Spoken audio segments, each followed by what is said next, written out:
Morning, everybody. This is Frank McLaughlin with the New Jersey Department of Environmental Protection. You're at the quarterly Brownfields Roundtable, either in person or virtually.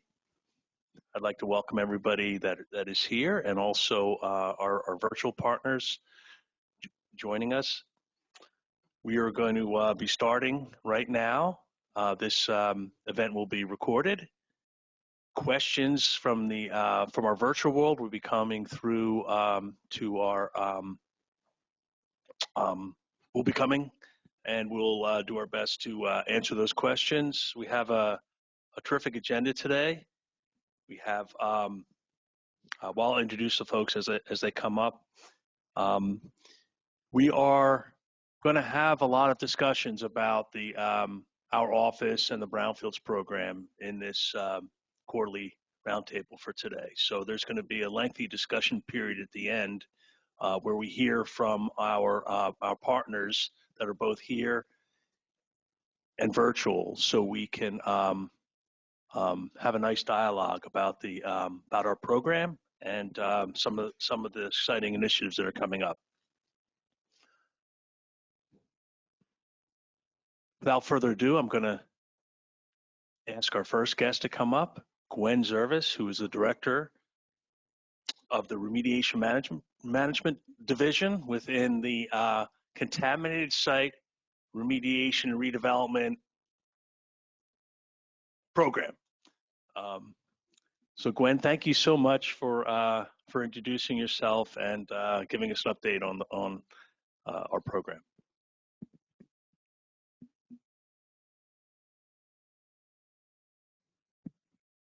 Thank you. Okay, great.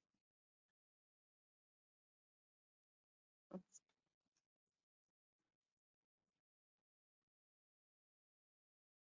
Good morning, everyone. It's nice to see everyone in person, and thank you for joining virtually. I'm Gwen Zervis. I'm the director of the Division of Remediation Management. I've been in this position for about a year. I've been at the department for over 30 years, most of the time in site remediation, working in the Bureau of Case Management. So I just want to give you a brief update on things that are going on in our division. First, I wanted to talk about some appointments that have been made in our group. David Hames is our assistant commissioner. I think at the last quarterly roundtable, he was still in an acting capacity. He has been officially appointed.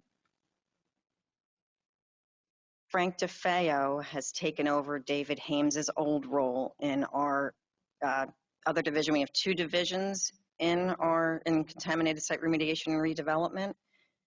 Frank is now acting director of the Division of Enforcement, Technical and Financial Support. So he handles like spill fund claims. His group has our technical coordinators and geologists under him. Also, Frank McLaughlin, who's here, he is now in charge of our Office of Brownfields and Community Revitalization. So thank you, Frank, for taking over that role from Bill. We also have Mike Gaudio has been appointed a bureau chief for our Bureau of Remedial Action Permitting. That's a big group. We've been without a bureau chief there for quite some time. We're very happy that Mike has taken over for that. And Anthony Chinque is a bureau chief now. He's with our Bureau of Case Management. Some of the things that we are working on in the division that have been a priority for us that affect many of you is our remedial action permitting. We know we have a huge backlog with our permitting program. LSRPs can't issue response action outcomes if they're required to have a permit in place. So this has been a real issue. We're working on getting the process moving a little bit more smoothly, and we have a lot of things in the works to help with that. We're able to hire some new staff. We have some new staff members starting in April. We're also having people from other parts of our division help out with the permitting program. So we're going to be training those people. So we're staffing up. We've also shifted some tasks that the permit writers were required to handle, some administrative tasks. We realized that they shouldn't be handling administrative things. They need to be focusing on the technical. Those tasks have been shifted over to other groups to free up some of their time for technical reviews. We have some revisions to the tech regs that are ongoing. We have some other revisions to the tech regs, but some of them do affect permitting. So allowing for some general permits, hoping to get some of the permits through quicker because we have some general permits in place. We'll have some general permits in place. We're evaluating our level of review on certain things. So we're constantly looking at how we can streamline the process, where we need to be focusing on our efforts on the reviews of the permit applications so we can get the permits issued quicker. We also have a Lean Six Sigma project, which is evaluating our process to see how we can do things more efficiently.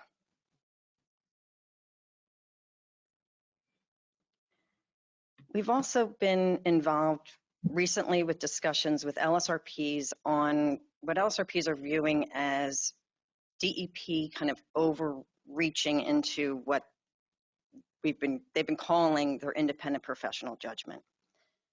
So we've had a listening session. We had that about 2 weeks ago.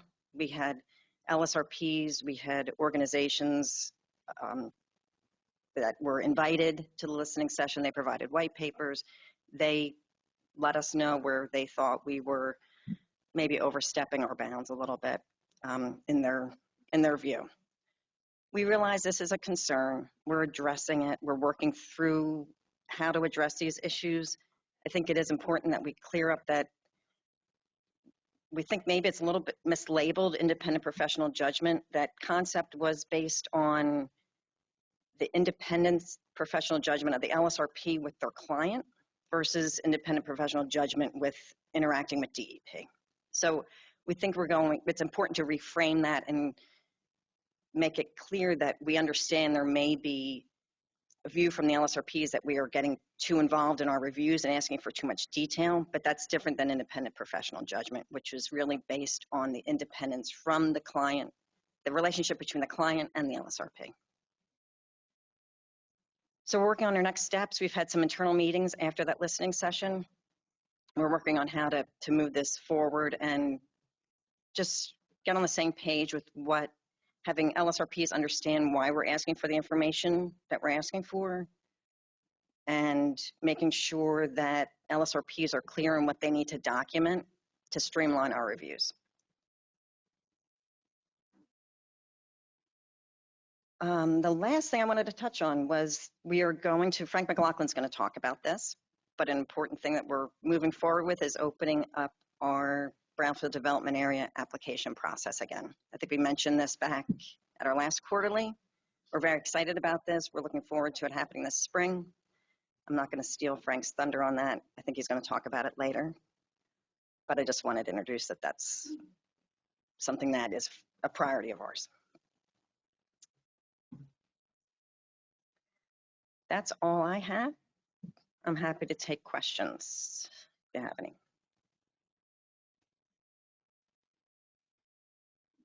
No? All right. Thank you very much.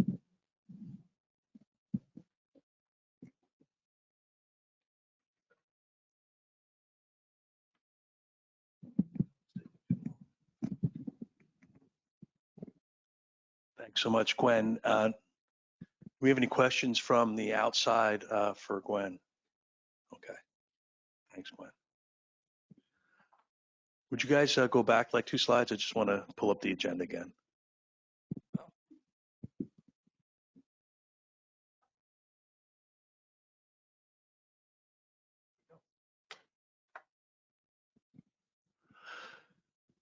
All right, so we have a terrific agenda today. As you can see there, so we are going to talk about reopening the brownfield development area application process and inviting new designated municipalities in our brownfield development area program, and I'll talk about that later. We also have Rachel Stopper, my staff, is going to provide an HDS ref update next. We have our partners at New Jersey Economic Development Authority here, Elizabeth Limbrick, who's going to give us a presentation later, and Barbara Vadney, who is a regular presenter here at our Brownfields Roundtable. Then we're going to have a break. I just want to know that the times were a little messed up there. And Elizabeth, you can speak for 20 minutes, and we can have a break for 10 minutes. I don't know why we, or 19 minutes or 21 minutes, whatever your pleasure is, Elizabeth. Then we'll, after Elizabeth is done, we'll have a break. And then at 10:10, we're going to, Art Zamfini from our Community Investment Economic Revitalization Program is going to speak about the new Community Collaborative Initiative. Another person from CIER, Priya, is going to speak about Outside Together program. Then I'm going to provide the Brownfield Development Area update, and then our EPA friends. Patrick is here right now, but I think Shanine is coming in a little bit to speak about, provide the EPA update, and then we're going to have at least a half an hour to discuss the current Brownfield Development Area program, our Office of Brownfield and Community Revitalization, our HDSRF program, and get some feedback from you from what we presented earlier.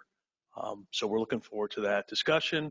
I also want to acknowledge Bill Lindner, who ran this quarterly Brownfield Roundtable for many years and ran the Office of Brownfield and Community Revitalization for a number of years, and thank him for his service for over 34 years serving the public and serving the Brownfields world. So I'm going to introduce Rachel Stopper. And many of you know Rachel because she is runs our HDSRF section in our office. And I'm going to keep this on.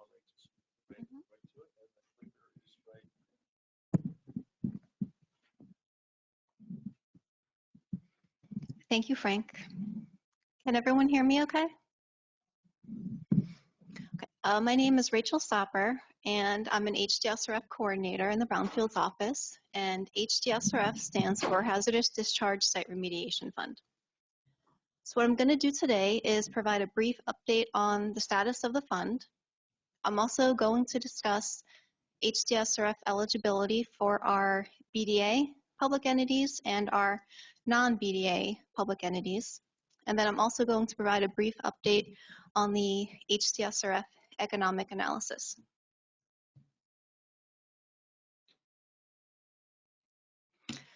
Okay, so first is the HDSRF update.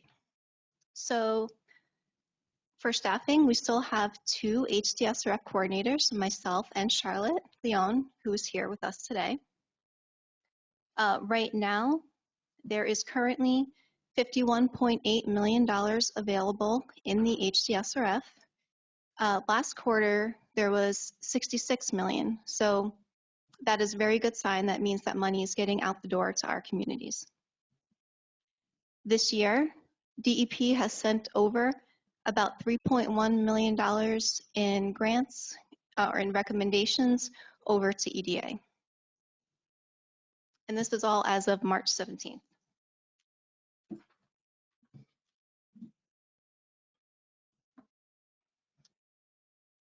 Okay, so next I'm going to discuss the HDSRF availability to BDA cities. So as you may or may not know, cities that have brownfield development areas are eligible for $5 million a year. That is $3 million plus an additional $2 million for remediation within the brownfield development areas. Brownfield development area cities are also available for 100% of preliminary assessment, site investigation, and remedial investigation funding. And they're also eligible for 75% of the remedial action, no matter what the end use is.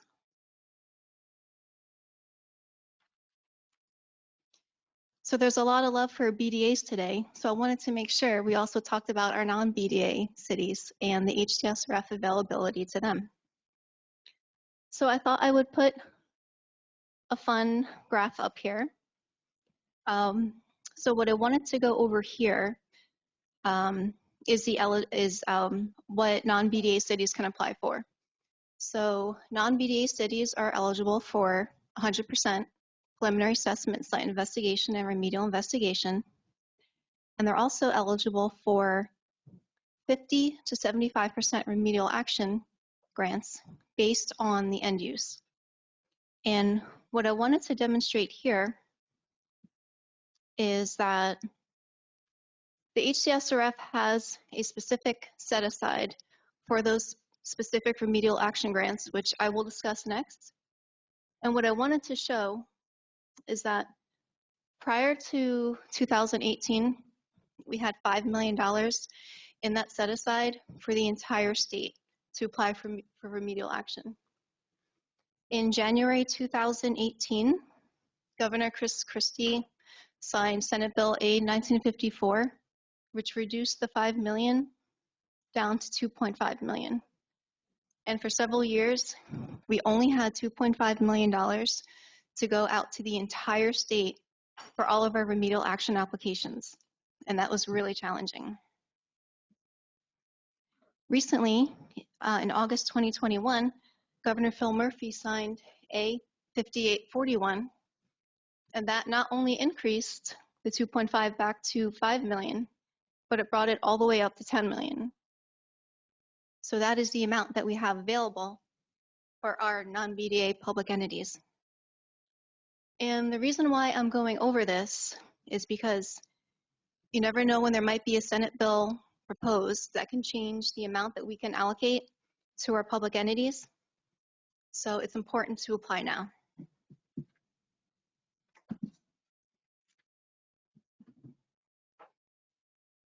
I know that is really wordy. If you look at the bold, those are the three types of grants, three types of end uses that are available for non-BDA public entities. That's Recreation Conservation Grant, the Renewable Energy Grant, and the Affordable Housing Grant. And something that I wanted you to pay attention to is the definition there for recreation conservation that is in the Brownfield Act. Many of the grants that we get are for parks and playgrounds, but you can see there are a whole host of end uses that are acceptable for the Recreation Conservation Grant. And of course, there must be a discharge of a hazardous substance or waste that needs to be remediated in order to be eligible for these grants.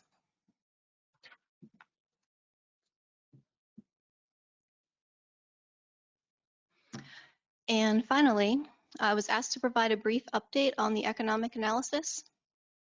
So as you may know, our office has contracted with an economist from the University of Wisconsin-Whitewater, and they have performed an economic analysis on the output and the effects of the HDSRF.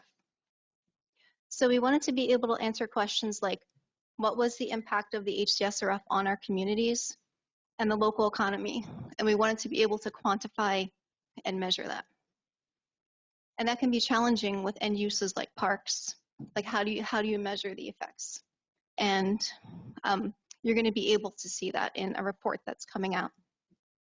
And the preliminary data suggests that HDSRF has had a substantial and concrete impact on the economy. And the report should be finalized hopefully by next quarter, and everyone will be able to see it.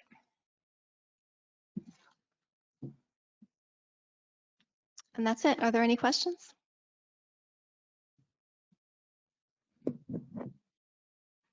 No questions from the audience. How about from our virtual friends?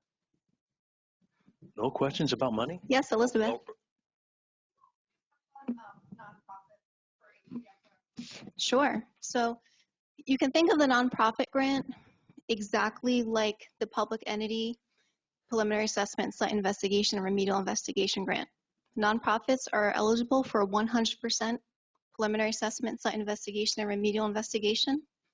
They also need to demonstrate a commitment to redevelop, and we need a resolution that demonstrates that.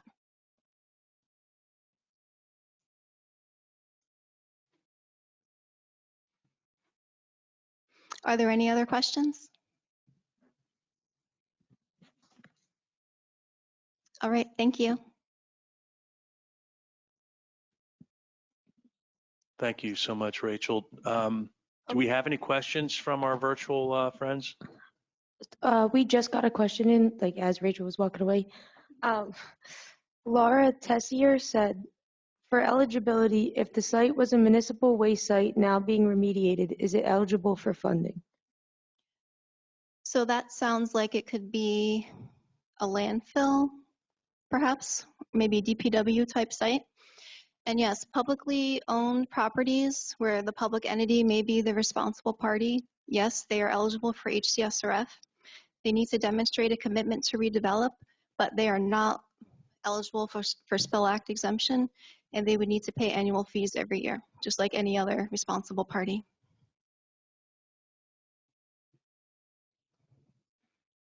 Any follow-up, Katie? She said yes, landfill. So Yes, landfills are eligible for HDSRF funding for investigation and remedial action. Yes, Tony, make sure you have a Tony, you microphone. have to use the microphone because our virtual friends can't hear. Nope, push the button. You have to press that button for 3 seconds until it Okay. is Yeah. on, not just blinking, Tony. Can you hear me now? Yeah, Rachel, I don't know if you might want to clarify if it's municipally owned, but they're not the discharger. Okay, yes. So the question was specific to a municipal landfill, but if there is a property that a public entity has acquired for the purpose of redevelopment, they are eligible for HDSRF funding, assessment, investigation, and remedial action. However, they are eligible for Spill Act exemption, where they are not considered a responsible party and they only need to pay the annual remediation fee during years that they are performing remediation. Thank you.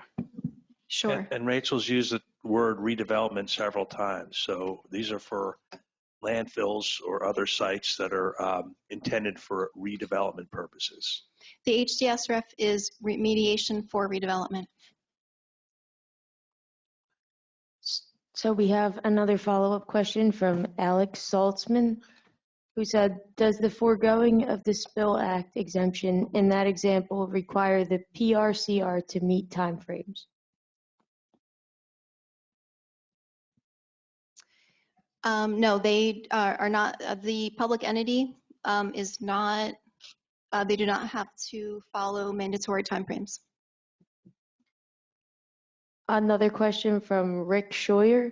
Are there restrictions for nonprofit religious entities? I don't know what you mean by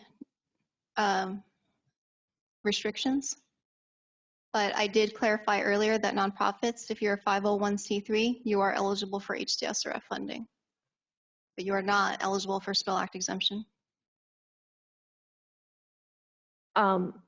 One more question from, sorry if I pronounced your last name wrong, Vincent Petruzzello. Is the funding eligible for landfills that want to install solar projects? Yes, we have a 75% remedial action grant for renewable energy, and many landfills projects have come to us for funding for landfill closure, where the end use will be generation, or so renewable energy, solar generation. And I would add, we have a distinguished guest here, Jeffrey Dye, and we may ask him to present on that in our next quarterly Brownfields Roundtable if the National Park project is near completion or completed. I don't want to put Jeff on the spot, but we would love, obviously our friends at, well, our retired friends at EPA and others are interested in solar and landfills, and maybe that would be a great presentation for our group.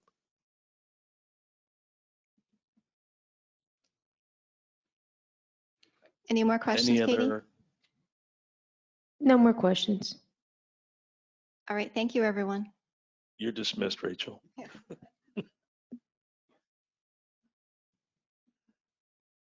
Our next distinguished guest is Elizabeth Limbrick. She's the director at the New Jersey Economic Development Authority in their Brownfields and Sustainable Systems program. Elizabeth, come to the front, please.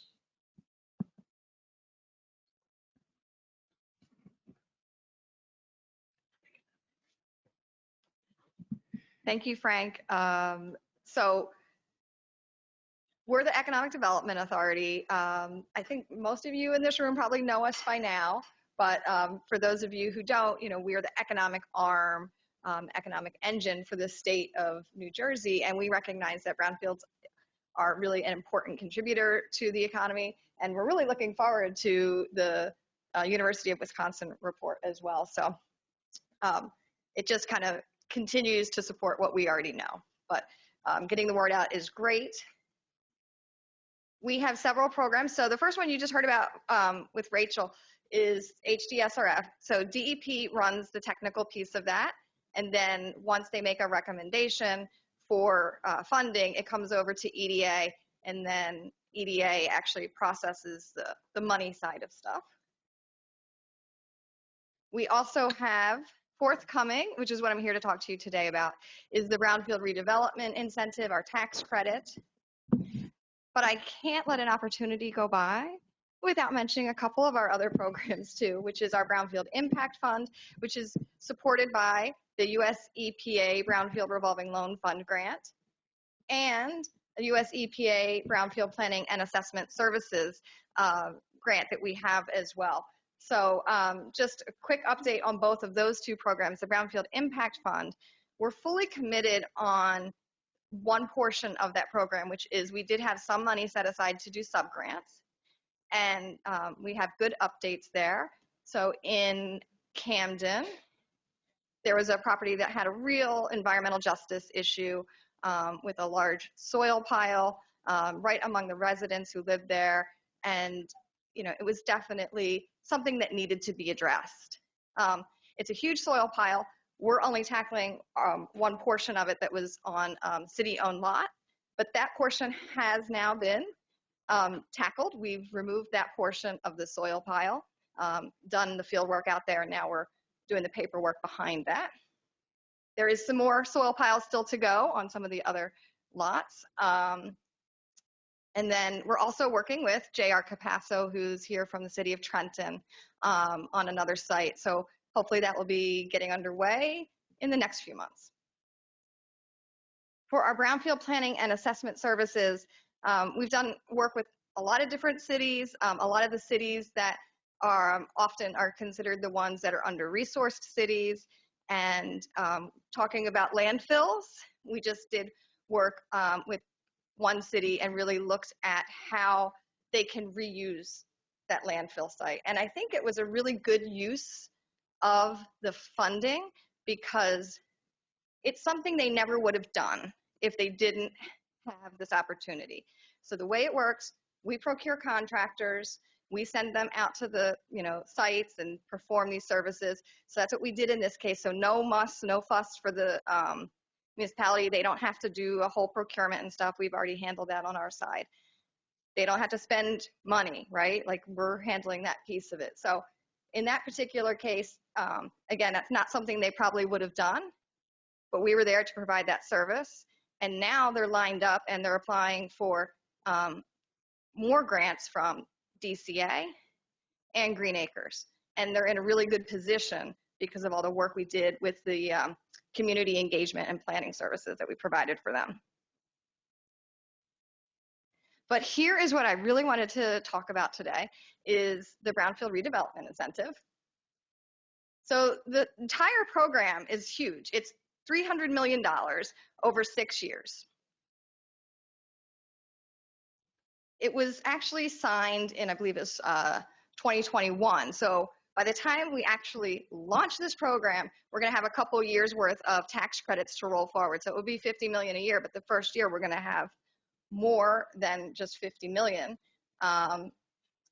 The awards, the way this works is depending on where you're located within the state, the whole state is at least 50% of your remediation costs up to a cap of $4 million. But there are certain areas of the state that have what I would call an enhanced benefit. And so those are what we call our government restricted municipalities. And there are 3 municipalities that meet that definition: Trenton, Patterson, and Atlantic City. And in addition to those 3 cities, there's something that We have a mapping tool that will help you figure this out, but qualified incentive tracks. And so those tend to be the most, the areas where we want to see redevelopment happen, right? So in this, the legislature set out what those are. For those areas, the enhanced benefit, instead of being 50%, you get 60% of your remediation cost.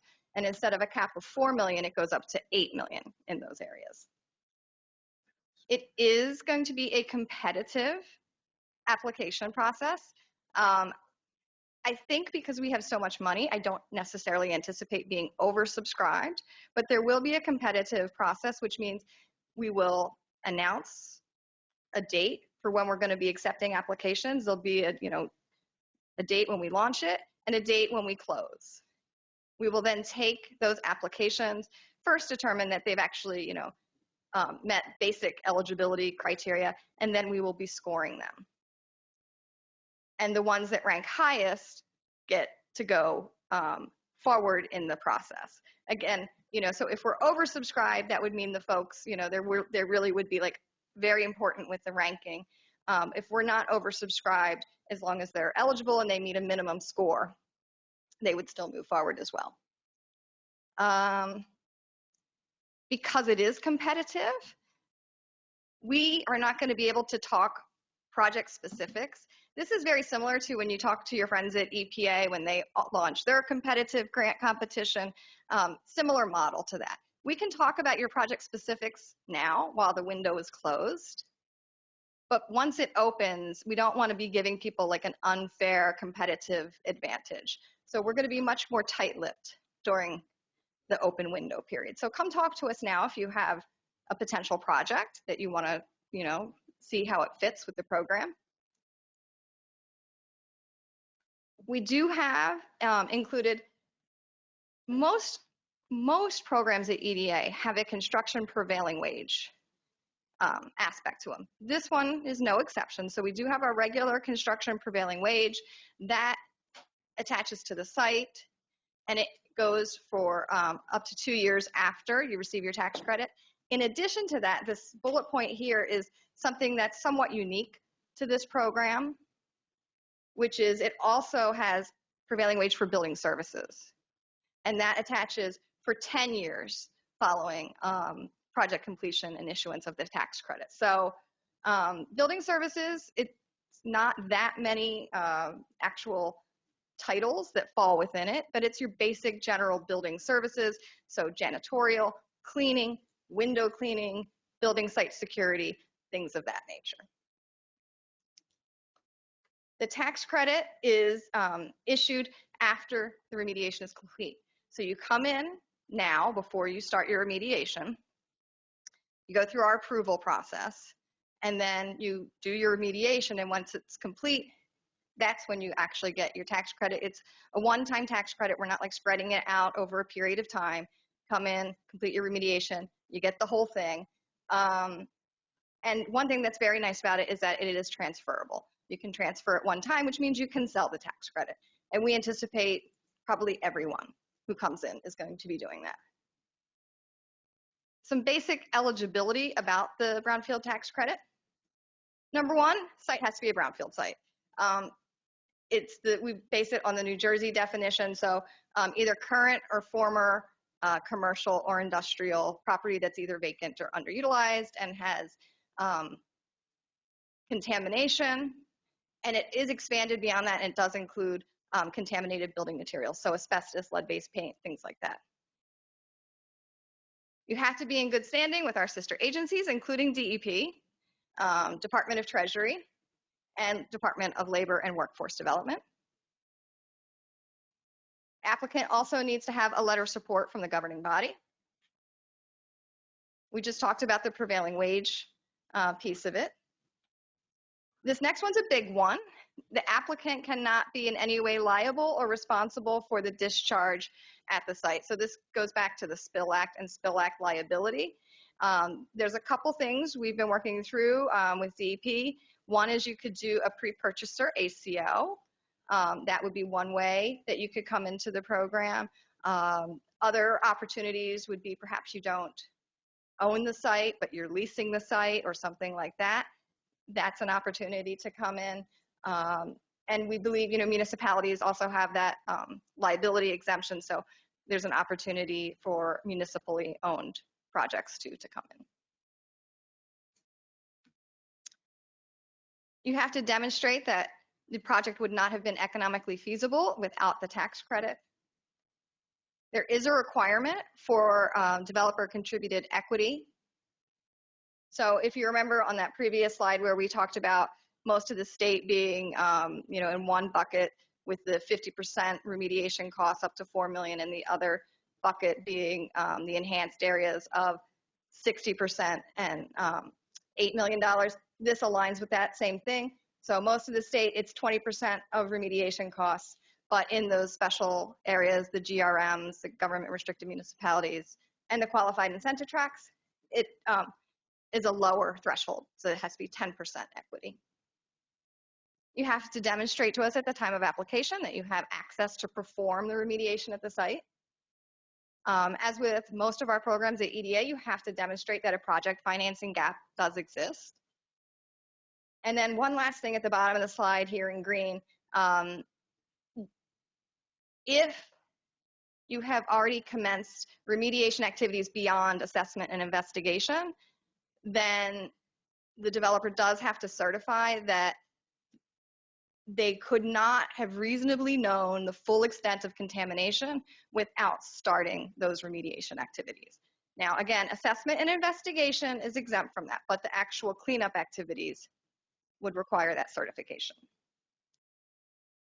So some of the perks of this, again, the fact that it can be sold, I think that makes it a very nice way to monetize and move forward with your projects. It can help close that financing gap on upside down properties. We talked about having really higher incentives, better incentives in special areas. And another one that I think is going to be really big for this program is that this includes demolition. This includes asbestos abatement. This includes lead-based paint. So it's beyond your normal type of program that you typically hear about. So I think those are some things that make it really special.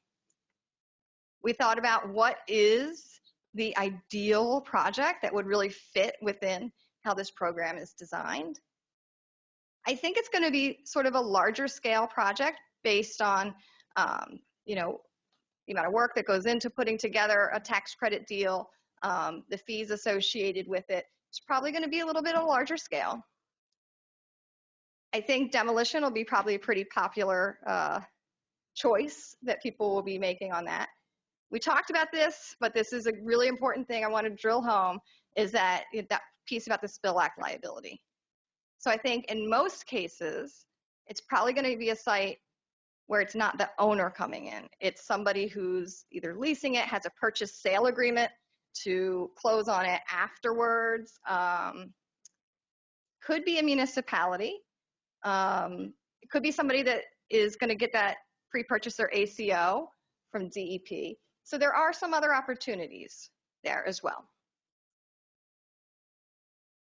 I think it's helpful if you kind of have a handle on what the contamination is, because you're going to tell us at the time of application how much money you're applying for in the tax credit, and it has to be reasonable. And so if you don't know what's there, I think it's kind of hard to meet that bar. Sites that might already be using prevailing wage for some other reason, I think also would help, make this really attractive. And then having, that demonstrating the project financing gap, having the needed equity, but not too much. If you show us too much equity, it might be hard to show you have that project financing gap, right? So, thinking about that as you're putting together your applications.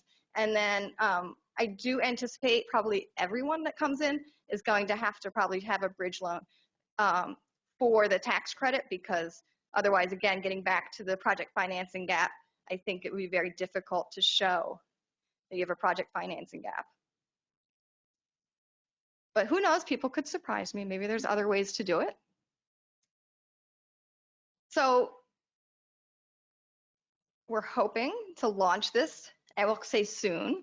Coming soon is what we have up here.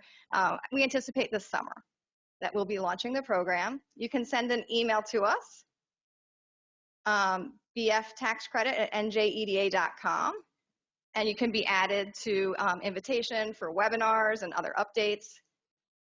Again, if you think you might have a project, contact us. I'm here. Barbara Vadney is here. She's in the back of the room. The two of us together can help you identify projects, talk to you about whether or not it might be a good fit for the program. Coming soon to our website, you'll see sample draft application, FAQs, the mapping assistant tool, an application checklist, and green remediation requirements. We're pulling all that together now. And again, just check back with us, check on our website, get on our mailing list, check with us on social media. But again, we anticipate hopefully this summer to be launching that. So that's what I have. Are there questions? Jeff, I'm Oh, they want the gonna hand you the microphone. Is that one on, Bill? No. They're a little sensitive right now. They need like. See that? You got it, Jeff. Hey, technology. So in a pre-purchaser ACO situation, part of the RFS form includes all your post-remedial care. Would that be eligible for part of the budget for this program, if you know? if it's remediation costs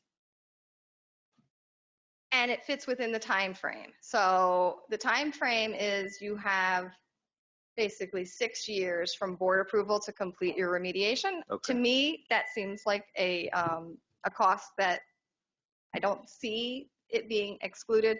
But I also would say like it's something we'd want to talk to DEP about as well, because DEP is actually a huge partner in this, and I should have acknowledged that earlier. DEP is a huge partner in this. They are going to be reviewing applications for the cost reasonableness aspect of it, the discharger status, and your good standing status with DEP as well. Okay, thank you. You're welcome. Other questions? JR, can you grab a microphone as well? Sure. I'm gonna bring it over. Awful sense. Hello, good morning. I have two questions, one about private sector people and one about public. So you mentioned that you think it could possibly work for your municipality. So trying to think through that. So there'd be some 40 to 60% EDA would contribute to the remediation. Then the municipality could transfer the site and transfer the tax credit to the private sector. Is that how you think that would work? I think that you only get to transfer the tax credit one time. So I think that you would probably either be working with like a broker who would syndicate it, because you only get the one-time transfer. So somebody that has that tax liability would be the one you would transfer it to. Okay. Think about that more. On the private sector one, I have a site in mind where we're looking to sell a site with minimal data as is, where, the buyer is like, we'll take care of the environmental, which is about That's great. It's about as good as it gets. Yes. It doesn't get that way often. So this is something that they could potentially do, and I would hope that, I know some people have, really mostly residential developers are the ones that sort of complain about the prevailing wage thing, but I don't know, for an industrial operator, maybe not. I mean, when we're pro prevailing wage, we want people to make a decent salary. So, but I just wanted to be sure about the prevailing wage requirement, because on one line it says the remediation people and the construction people, and then there was another line that says For building services. For 10 years, including building services. So construction prevailing wage is throughout the project from the time that you get your board approval, you start doing your work, through the end of the redevelopment project. So it depends on what you tell us the redevelopment project is.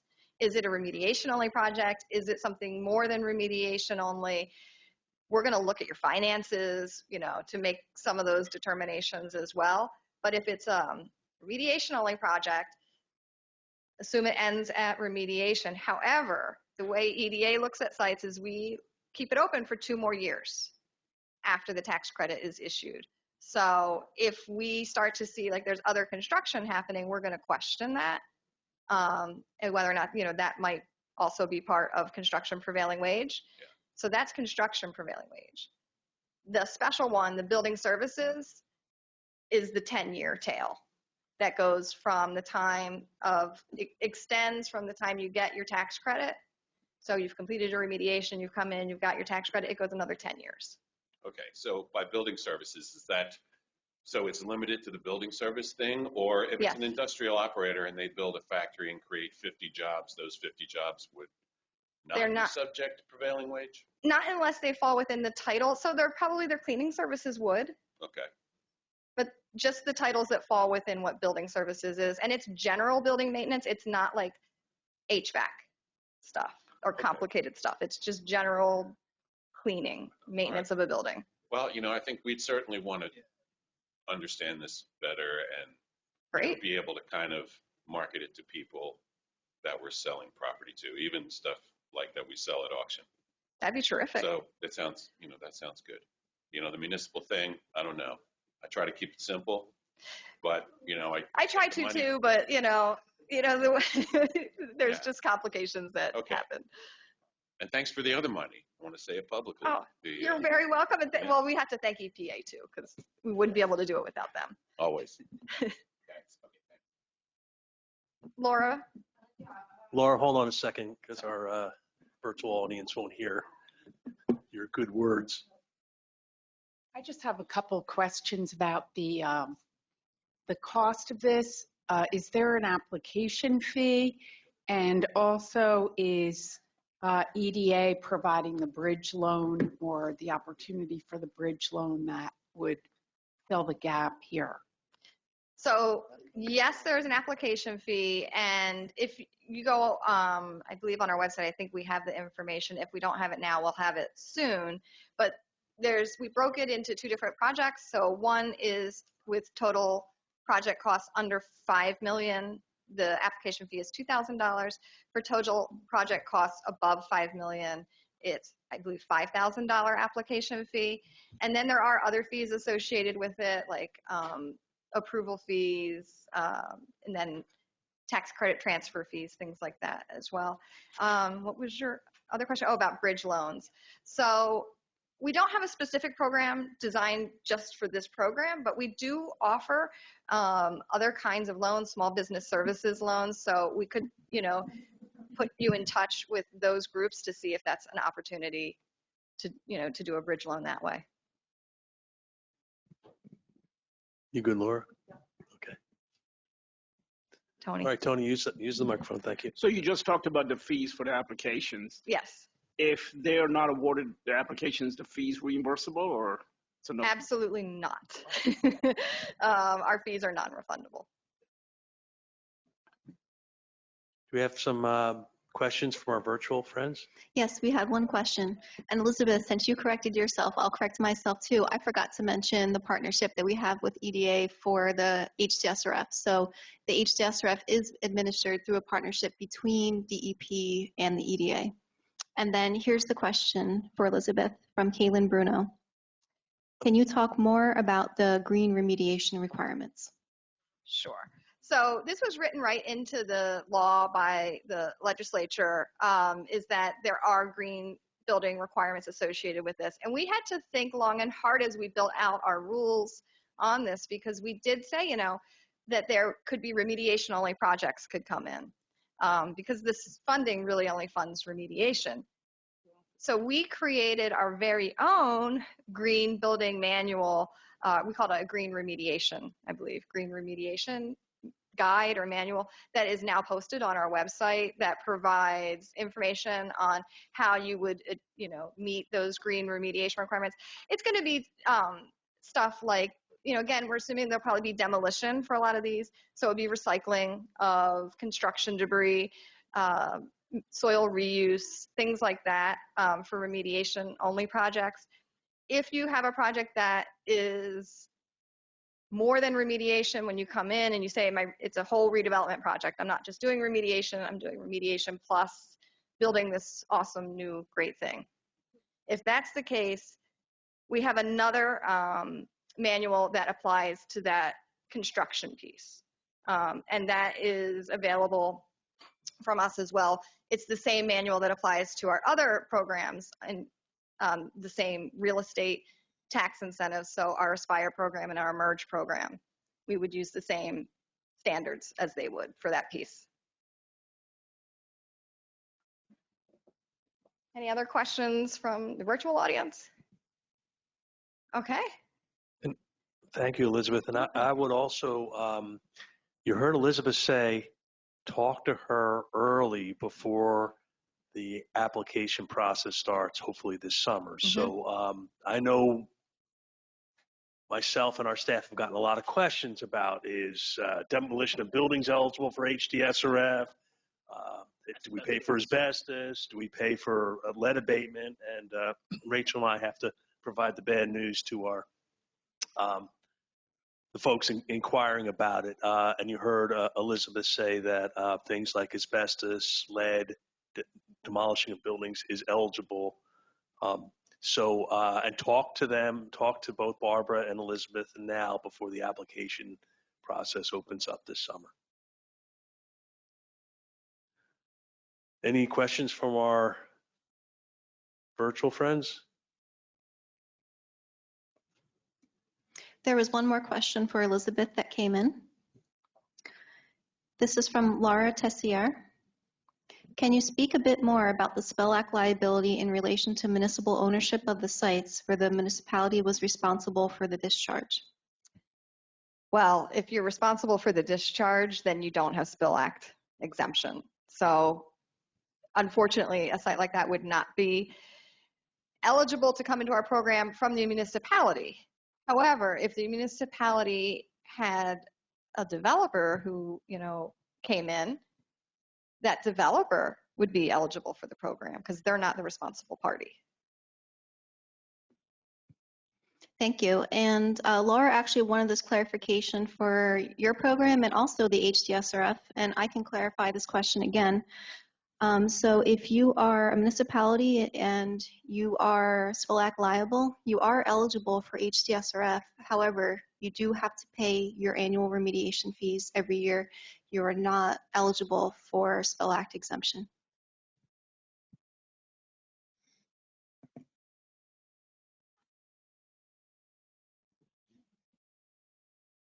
Is that any additional questions from our virtual audience? That's it. All right, we are going to take a 13-minute break and restart. Ronsky, I couldn't see without my glasses. So we're going to restart at 10:10. So our virtual friends and our friends in the audience can take a 13-minute break. Thank you.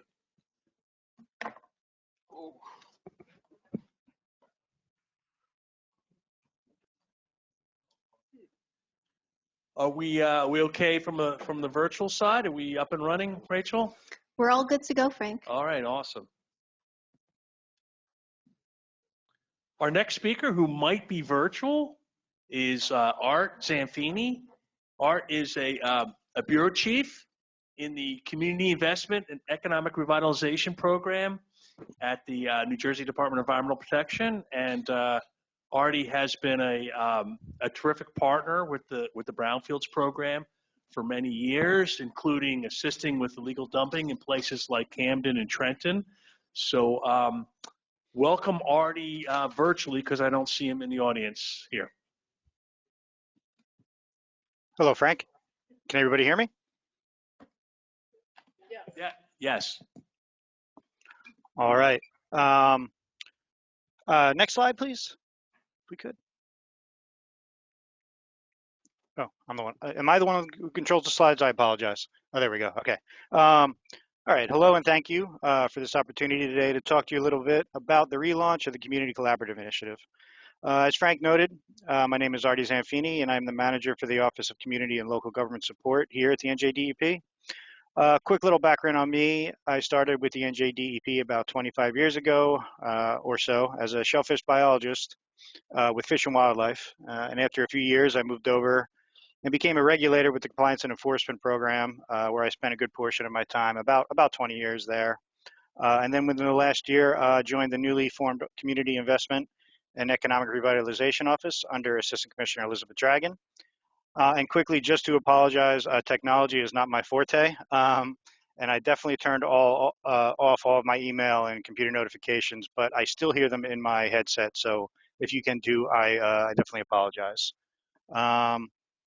All right, so this is just a quick slide really to ground me and to go over some goals for today's presentation. You know, first and foremost, I'd like to talk about what the Community Collaborative Initiative is, what is the overall mission and goals of the program. Then going into some quick history, basically with CCI kicking off a bit of time ago as a strategy developed by our good friend Frank McLaughlin. Then next, moving into some current logistics as associated with the Community Collaborative and the program relaunch. Then continuing, I thought it would be a good idea after logistics to touch on some CCI projects that I have been involved with, although minimally, and Frank noted that in his introduction, to identify how collaboration and communication from all involved can really move projects forward. And then, you know, leaving some time at the end for some Q&A. Next slide, please.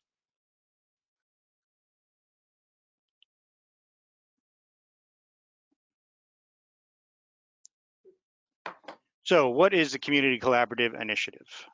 It's a place-based partnership between the DEP and communities that seeks to align social, economic, and natural resources needs and opportunities to facilitate improvements that promote quality of life, community revitalization, and equitable economic development.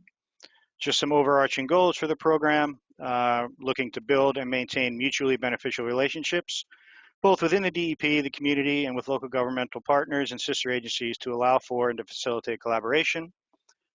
With the understanding of the community's capacity and needs, the Community Collaborative Initiative will communicate and prioritize overall DEP's mission, priorities, and goals with external partners with a baseline understanding of programmatic and supporting services and coordination with subject matter experts. So what does all that mean? All those words mean it's basically connecting people, places, and expertise to make the big things happen. Next slide, please. And one more slide, please.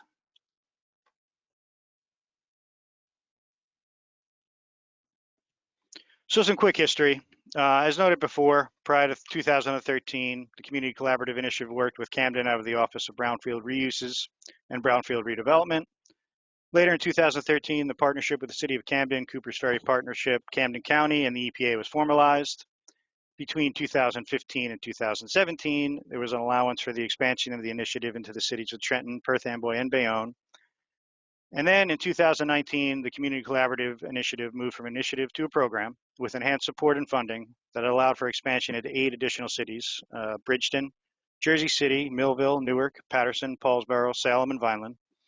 This also allowed for lateral transfers within the department to allow for a liaison to work closely with each of these now 12 municipalities.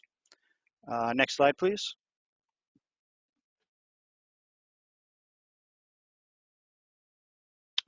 So today, as I noted before, the Community Collaborative Initiative resides in the Office of Community Investment and Economic Revitalization. Within that overarching office, we have the Office of Economic Analysis, the Historic Preservation Office, the Green Acres Program, as well as the Office of Natural Resource Restoration.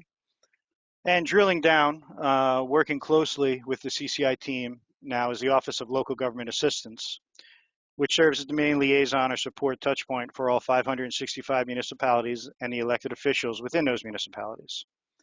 The CCI program, as you will see or you may already know, enhances the support offered by LGA and really becomes embedded within the pre-selected municipalities to work closely with local governments as well as NGOs and nonprofit organizations to achieve goals both in the long term and in the short term. Next slide, please.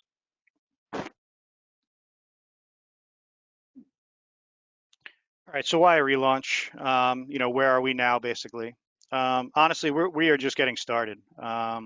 We did a lot of planning, a lot of strategy development, and we were able to institutionalize the program with 1 full-time lead as well as 4 full-time liaisons. So 5 full-time staff in total, completely dedicated to the program on a full-time basis.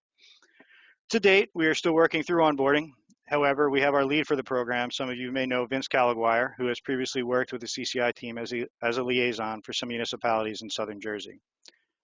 We have also brought on two full-time liaisons, Matthew Farrell as well as Corey V, and we are anticipating bringing on 2 more staff members as soon as possible. Also offering assistance to the program is the executive assistant for the community and local government support, Priya Ratampara, who you will hear from next regarding her programs, the Outside Together and Youth Inclusion Initiative. We have already hit the ground running. At first, we are approaching our liaison services with an all hands on deck approach. But as we move towards full capacity on our end, we will look to approach outreach and coordination within our municipalities on a regional basis. More to come on exactly what that means as time progresses. In the short term, we are working with our communities as we speak to facilitate Earth Week activities, allowing for quick wins as associated with litter marches, illegal dump site cleanups, tree plantings, and even rain garden reconstruction. What we hope these smaller projects will allow for is, for one, our liaisons to get in the door with these municipalities and start to understand municipal capacity. And two, it will allow us to begin to see which liaison with their associated skill sets fits best within the specific municipal needs for both the short and long term. Once fully staffed and fully embedded, longer term goals associated with brownfield redevelopment and enhanced coordination with other state agencies, stakeholders, and partners can take hold. Next slide, please.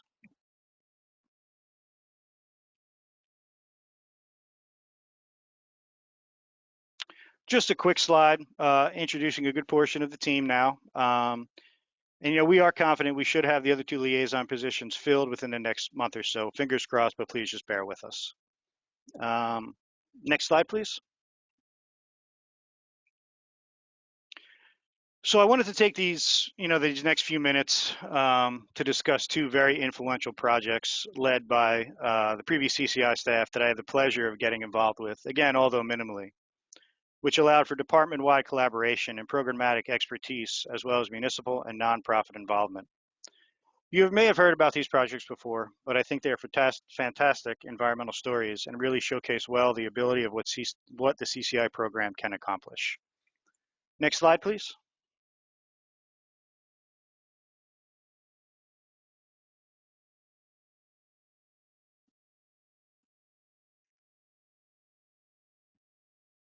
Thank you. First was the Antico site cleanup. This was in Trenton. This was brought to the CCI team by the way of an environmental justice listening session in Trenton back in 2019. This site is a 3.5 acre site located adjacent to the Assunpink Greenway and next to the Taylor pork roll factory. And yes, it is pork roll. It actually says it right on the building. It doesn't say Taylor ham. It does say pork roll. With the help from the city, many nonprofits and DEP staff were able to clean up the site inclusive of 525 tons of debris and removal and recycling of 1,240 tires, all with minimal cost to the municipality. All tipping and removal fees were covered by United by Blue, which was a nonprofit organization out of Philadelphia, PA, and all tires were recycled by Bridgestone, all completely free of charge. A massive cleanup event that was accomplished through project management, collaboration, and community investment. And I believe this site is expected to become a local skate park for Trenton residents. Next slide, please. This is just another picture of the Antico site.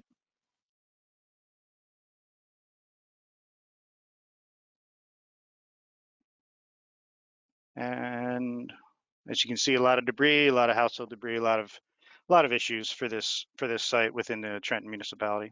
Next slide, please. Again, just all the different organizations that work collaboratively with Frank and his team within the city of Trenton. I was able to get involved minimally for my illegal dumping background, but just shows the collaboration and things that the community collaborative initiative can get done with people getting their heads together and working through problems. Next slide, please.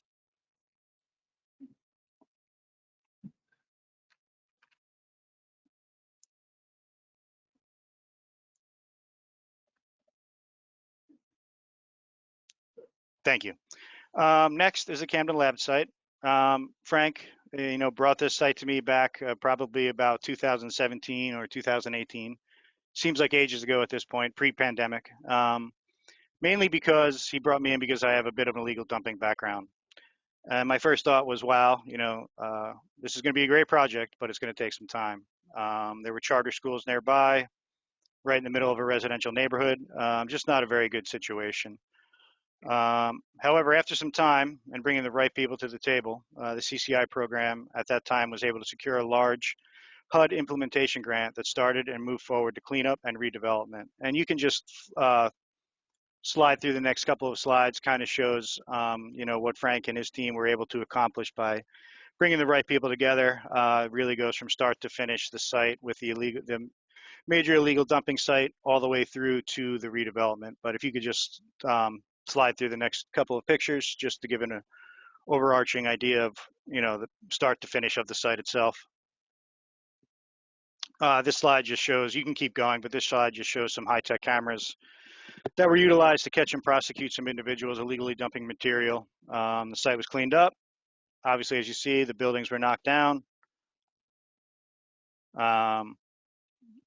You can keep sliding through. And, now we have the amazing Whitman Park with state-of-the-art athletic fields, as well as a beautiful park setting for the residents of Camden. You can keep sliding through.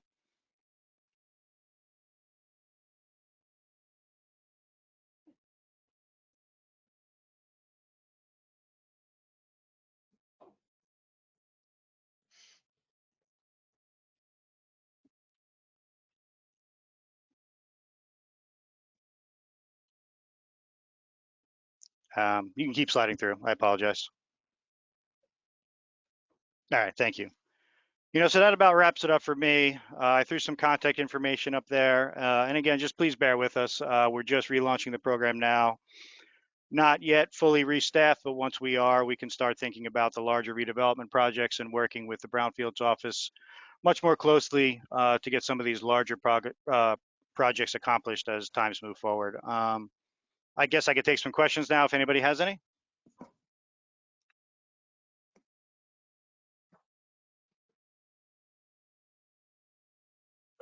Artie, J.R. Capasso, Trenton Brownfields coordinator, has a question. Sure. Hey, JR. Hi, Art, and congrats on the new job, and thanks for your help on Amtico, and actually more on Amtico for everybody else. Next month, we anticipate probably a big press conference with maybe a senator and a congressperson. The design on that, for the Assunpink Greenway on that neighborhood, the concepts are done. This year, we expect to have construction documents. And, we might be in the ground as early as next year. And there's quite a bit of funding put in place to get that done. But my question to you, I guess, is for, or maybe Frank, maybe for you. So now CCI is not part of the Office of Brownfields Reuse. So what is do you anticipate like collaboration between the two groups going forward, or where is the division of responsibility? And maybe you can help me understand that a little better. Sure. And then I want to meet my person whenever you get one. Sounds good. Sounds good. Yeah. Off the record, JR, I believe your person may be Matthew Farrell, but I'm not sure. We're going to leave that up to Vince Calaguire to make that determination as we move through this onboarding process. But to answer your first question, yeah, there'll be 1,000%. There will be constant collaboration.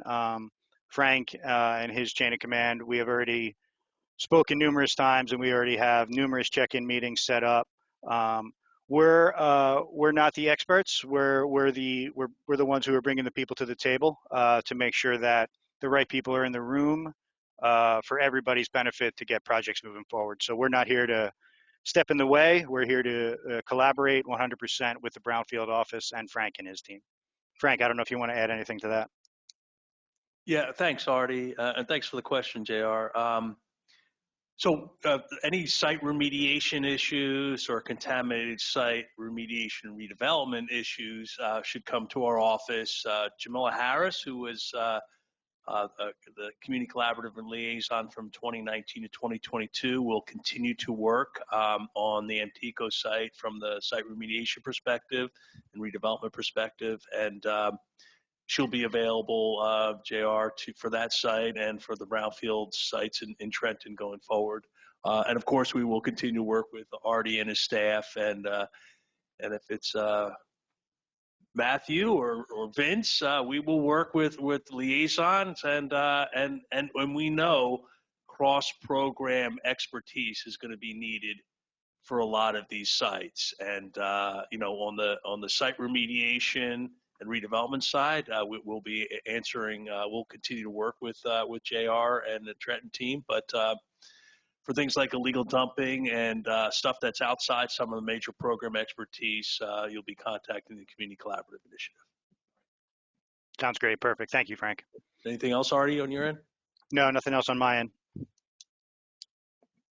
Any questions from the virtual world? Yes, we have a few questions. This is from Sharonda Allen. How do nonprofits opt into the program? So basically, the program works with municipalities, but if any nonprofits can reach out to myself with the contact information right there, and/or Vince Calaguire, and we can start connecting the dots for issues or concerns that you may have as associated with the pre-selected municipalities. I hope that answers the question. Thanks. And then we've got another question from Nikki Baker. She asks, how long did you say this process took? I'm not sure what she's referencing. It might have been the MTCO project. The MTCO, yeah. So the MTCO process, Frank can definitely jump in here.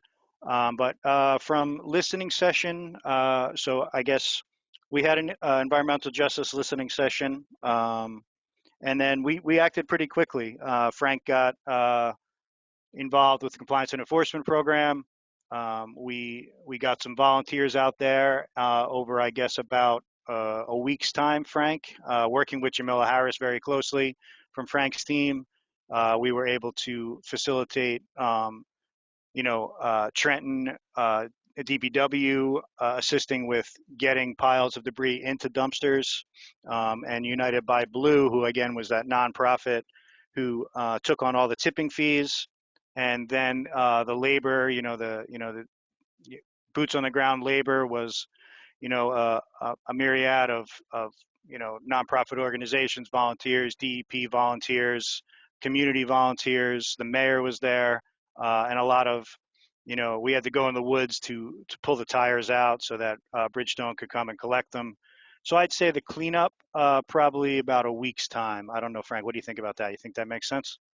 Yeah, I think we're there like 3 days, 1 week, 3 days the next. So I think it was a 6-day cleanup. And I appreciate, J.R. Capasso has been working on this site and brownfields along the Aspen Greenway in the brownfield development area for many years. And J.R. Capasso and Jamila Harris have a very good working relationship. So that really helped when the opportunity from United by Blue and your former folks at the Compliance Enforcement Program already were ready to meet the opportunity of United by Blue's funding. With JR's upfront work and Jamila's upfront work, we were able to hit the ground running really quick. So that really demonstrates the power of relationships between different levels of government and local community who also participated in some of the cleanup efforts, including some of the council folks for the city of Trenton, which was really cool. Yes, agreed.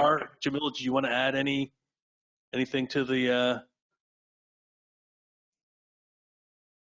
And just to jump in quickly on that, Frank, and I think every aspect of that cleanup and every aspect of that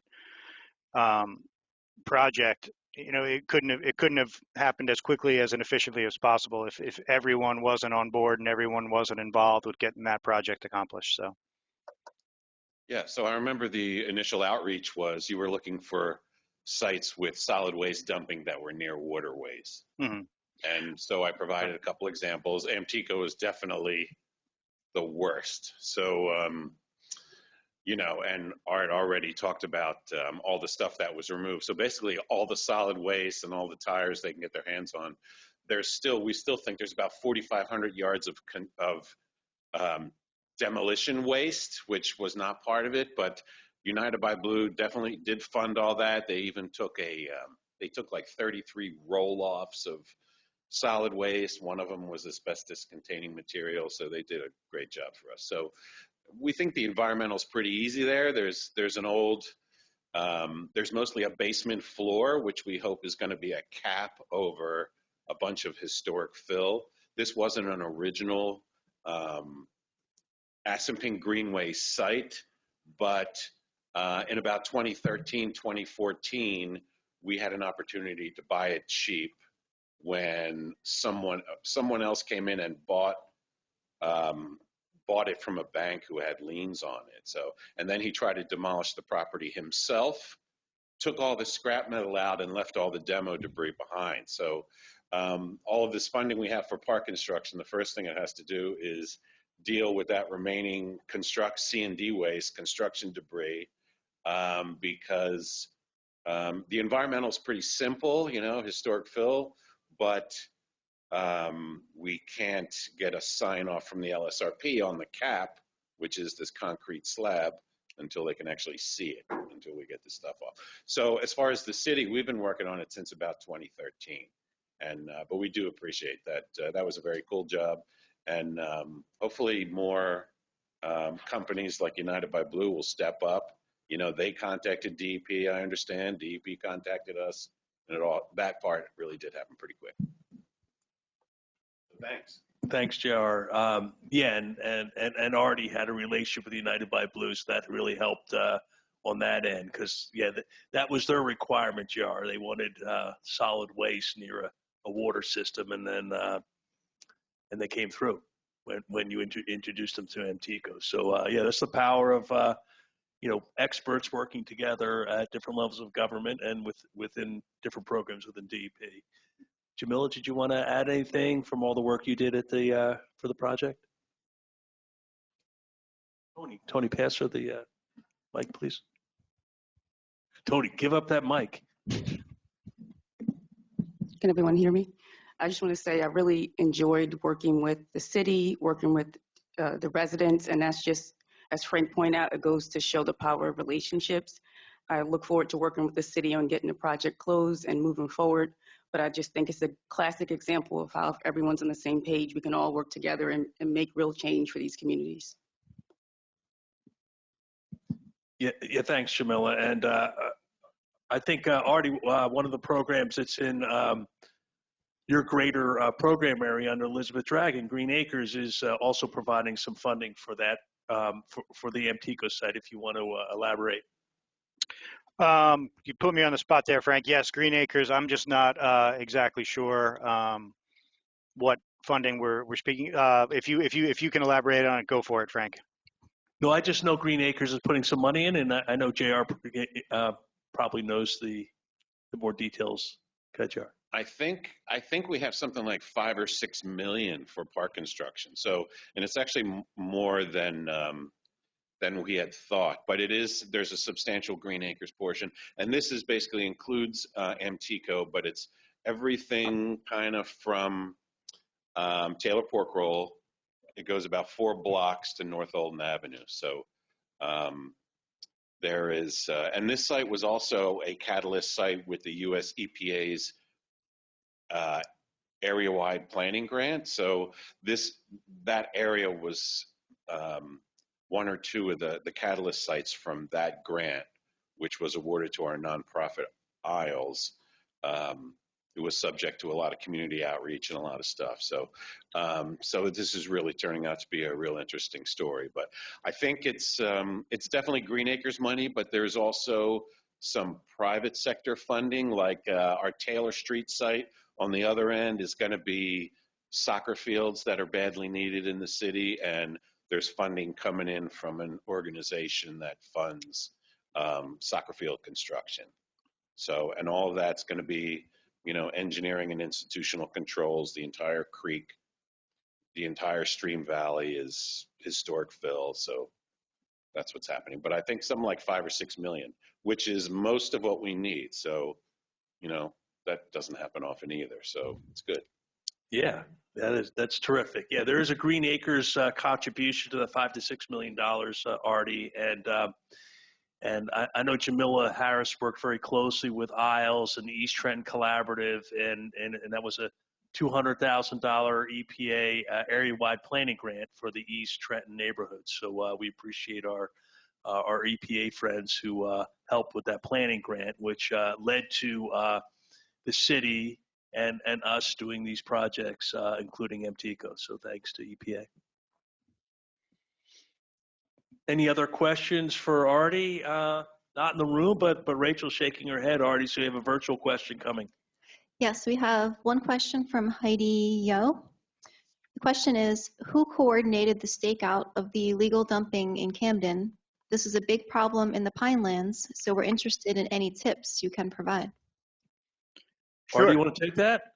Sure, Frank. I can take that. So yeah, Frank brought the compliance and enforcement team in very early on in the process of trying to catch some illegal dumpers and clean up the dump site. And I had some previous experience with a project called the Don't Waste Our Open Space project, which actually arrested and charged 150 individuals for illegally dumping in our state parks and wildlife management areas in the state of New Jersey. But we were able to procure a high-tech camera called a Q-Star camera that we were able to get down to the city of Camden. And within a day's time, the DPW stepped up immensely, mounted that camera in one day, which it's not an easy thing to do. It's a pretty intense camera. The DPW yard actually took on some techniques to sort of not entrap, but entrap some of the dumpers to go within the view of the camera. And within a day, I think they charged about 3 or 4 individuals and may have even taken a truck or two. So there's a lot of different ways to battle illegal dumping. Some is with cameras and deterrence. Others is with straight detective work and just looking through piles of illegally dumped materials to find identifiers. But you can actually follow up with me if you'd like. My email is right there, and we can, I can give you some ideas and thoughts about some illegal dumping in the Pinelands that has worked previously for the state. Did that answer her question? So yeah, so if there's illegal dumping problems, send Artie an email. He can find. I mean, there's different types of illegal dumping. There's solid waste, hazardous waste. So Artie can help direct where that specific issue could go. And I would just add about the Camden Labs, right? That was also, we had very close working relationship with the city government, city officials, the Camden County Metro Police Department. Mm-hmm.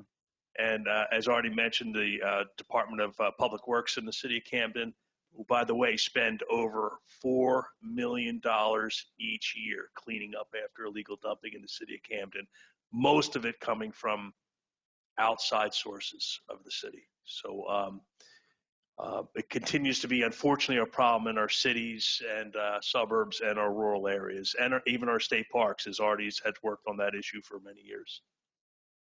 Any other question, follow-up? That's it. Artie, you are free to go, my friend. Thank you very much. Thank you all. Very much appreciated. Thank you. Sorry for the technical difficulties on my end. Yeah, we appreciate your time, Artie. Thank you.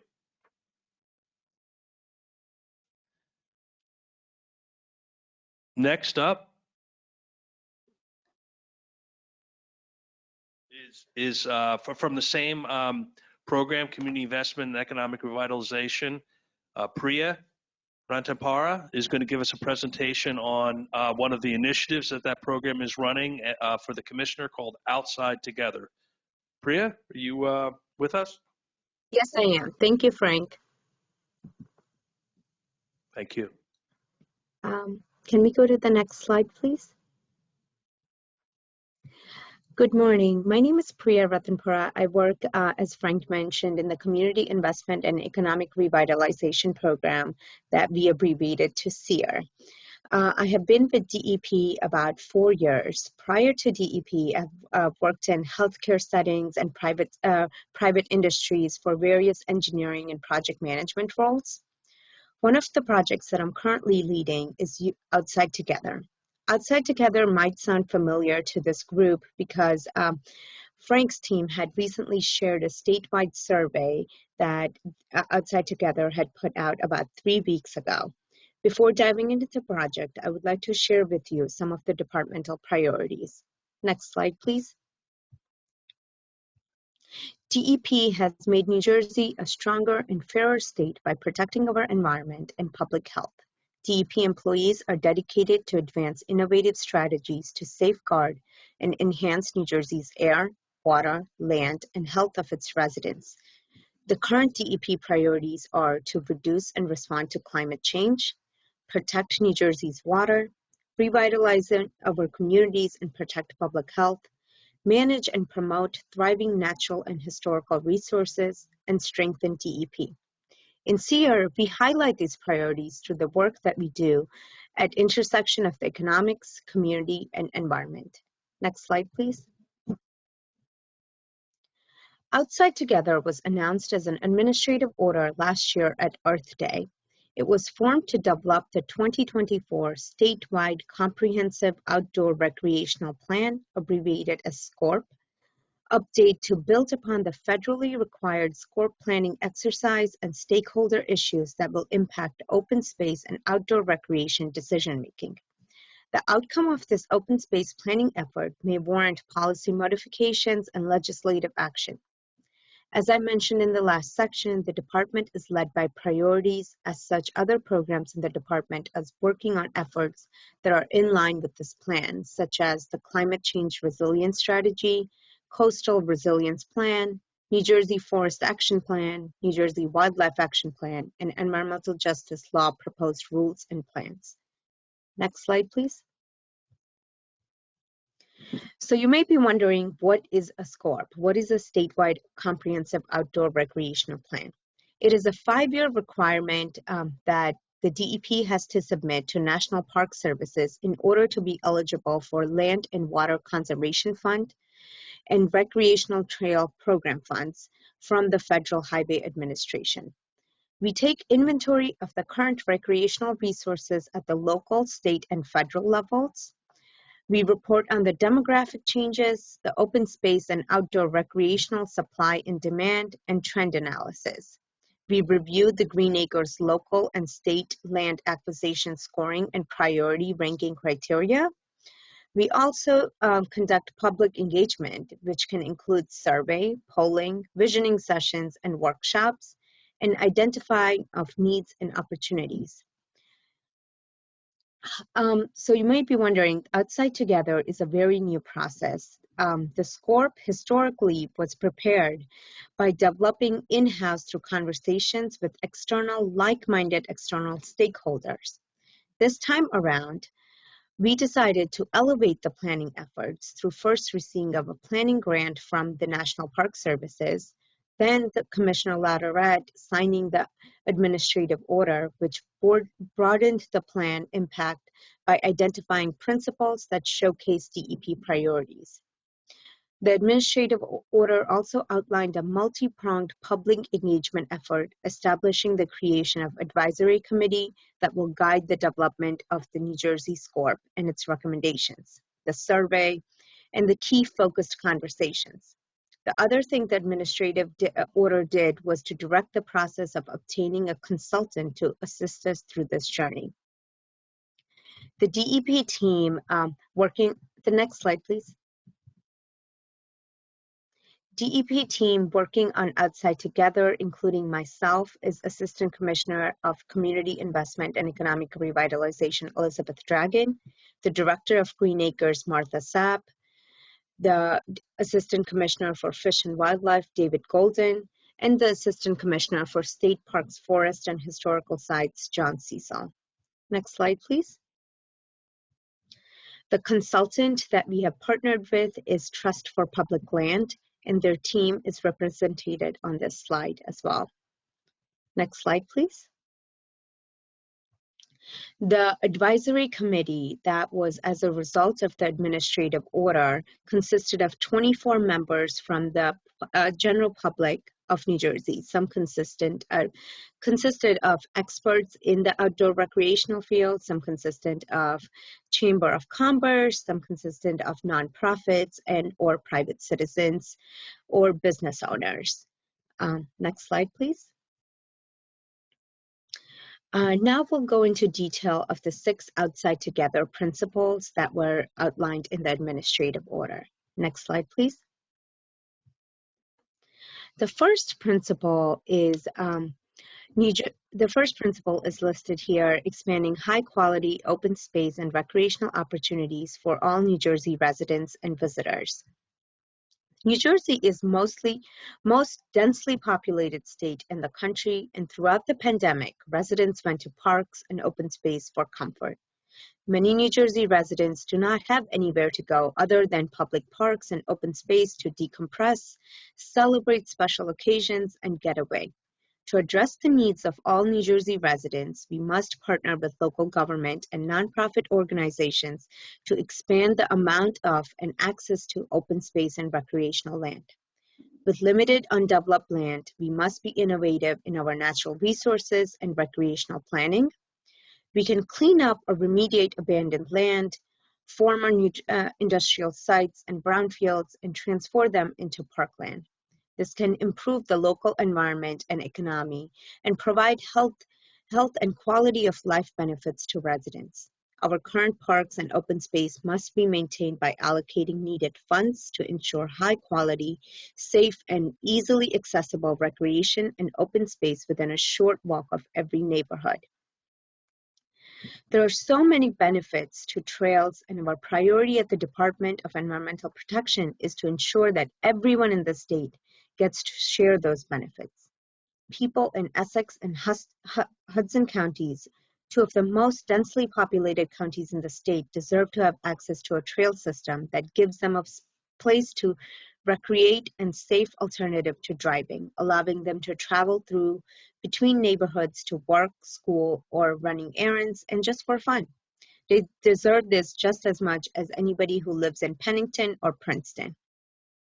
And this is why the department recently invested in the acquisition of a 9-mile-long abandoned rail line through those counties, the first step in creating the Greenway, which will connect residents to parks, schools, hospitals, and business districts, and offer commuters an active transportation alternative to traveling on areas' congested roadways. The project has a long road ahead of us to its cleanup and develop the area with safe, high-quality trail. But the acquisition was a monumental step on making the goal a reality. And we really want to stress the word high quality here. With this principle, we believe that everyone in the state deserves to have access to safe, well-maintained trails and parks. Those amenities should not be something that's only in the nice neighborhoods, but in every neighborhood. And while we recognize that every neighborhood, town, and city faces different challenges, the department is committed to helping this happen. Next slide, please. Hey, Priya, we only have 5 minutes. Okay, then I'll be a little quicker. Principle 2 is enhancing climate resilience and sustainability through acquisition and recreational development. This really focuses on the department's priority of climate change and how we can better prepare our outdoor recreation in order to mitigate some of the climate change effects that we currently are seeing and what we might see in the future. Next slide, please. Principle 3 is empowering communities through investment in ecotourism and outdoor recreation. This principle really focuses on the importance of ecotourism and how there's a need to increase in New Jersey, just because there are a lot of economic benefits on retaining residents and retaining the amount of profits that can happen because of ecotourism. Next slide, please. Next is Principle 4 is embracing the role of technology in conservation and outdoor recreation.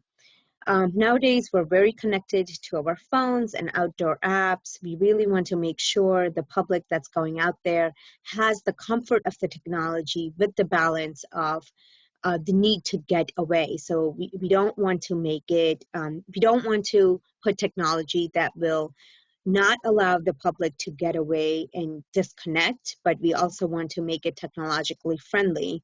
And DEP is taking steps and will be identifying steps to better do that in the future.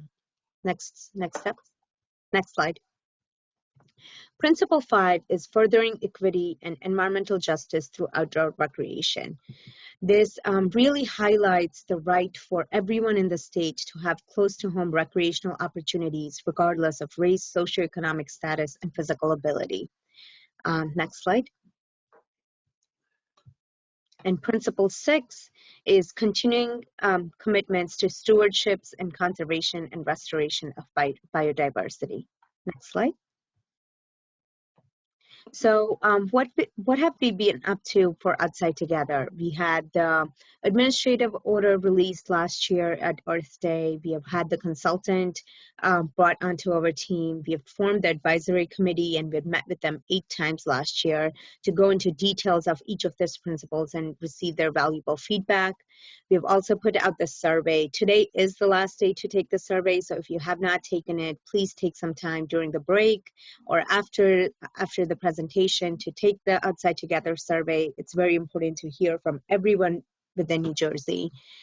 And the next steps will be writing the SCORP itself, writing the plan, incorporating the research and the survey analysis and the focus group studies that we have performed into the report, sharing that with the public in the advisory committee for feedback, and then finalizing the report. Next slide. I thank you for your time, and I thank you for taking the survey in advance. If you have any questions, I would like to open it up for questions.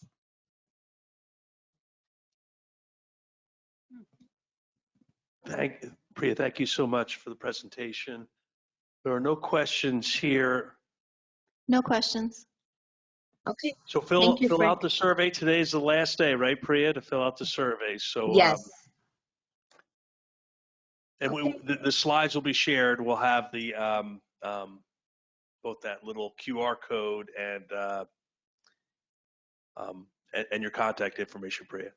Yeah, Yes. and Priya, if you want to email me the survey real quick, I can send it out to all the virtual attendees.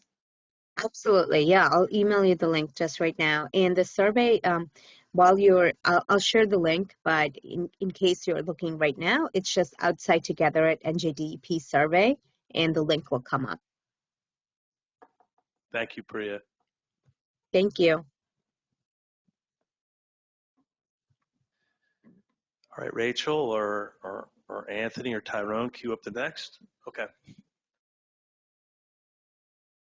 I guess I'll just use this one since I'm already here. Thank you. Thanks, Rachel. All right, so we have, I don't need this, do I, Jeff? Maybe not for you, but for the hearing impaired out there like myself. I'm Frank McLaughlin. I manage the Office of Brownfields Community Revitalization. We have an update on the brownfield development areas. Next slide, or I can do that, never mind. So the Brownfield Development Area Program, I guess I'll be dating myself and a few others in the room, started over 20 years ago, 2002. Remember back that far, Tony Finley?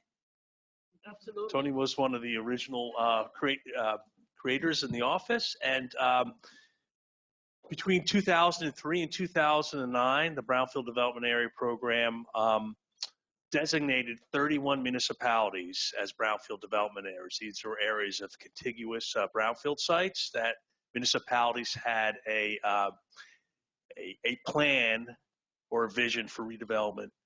This is the Salem Brownfield Development Area. Vince Calaguire worked on that for a period of time when he was in our office. Our office not only administers the HDSRF program and oversees these 31 brownfield development areas.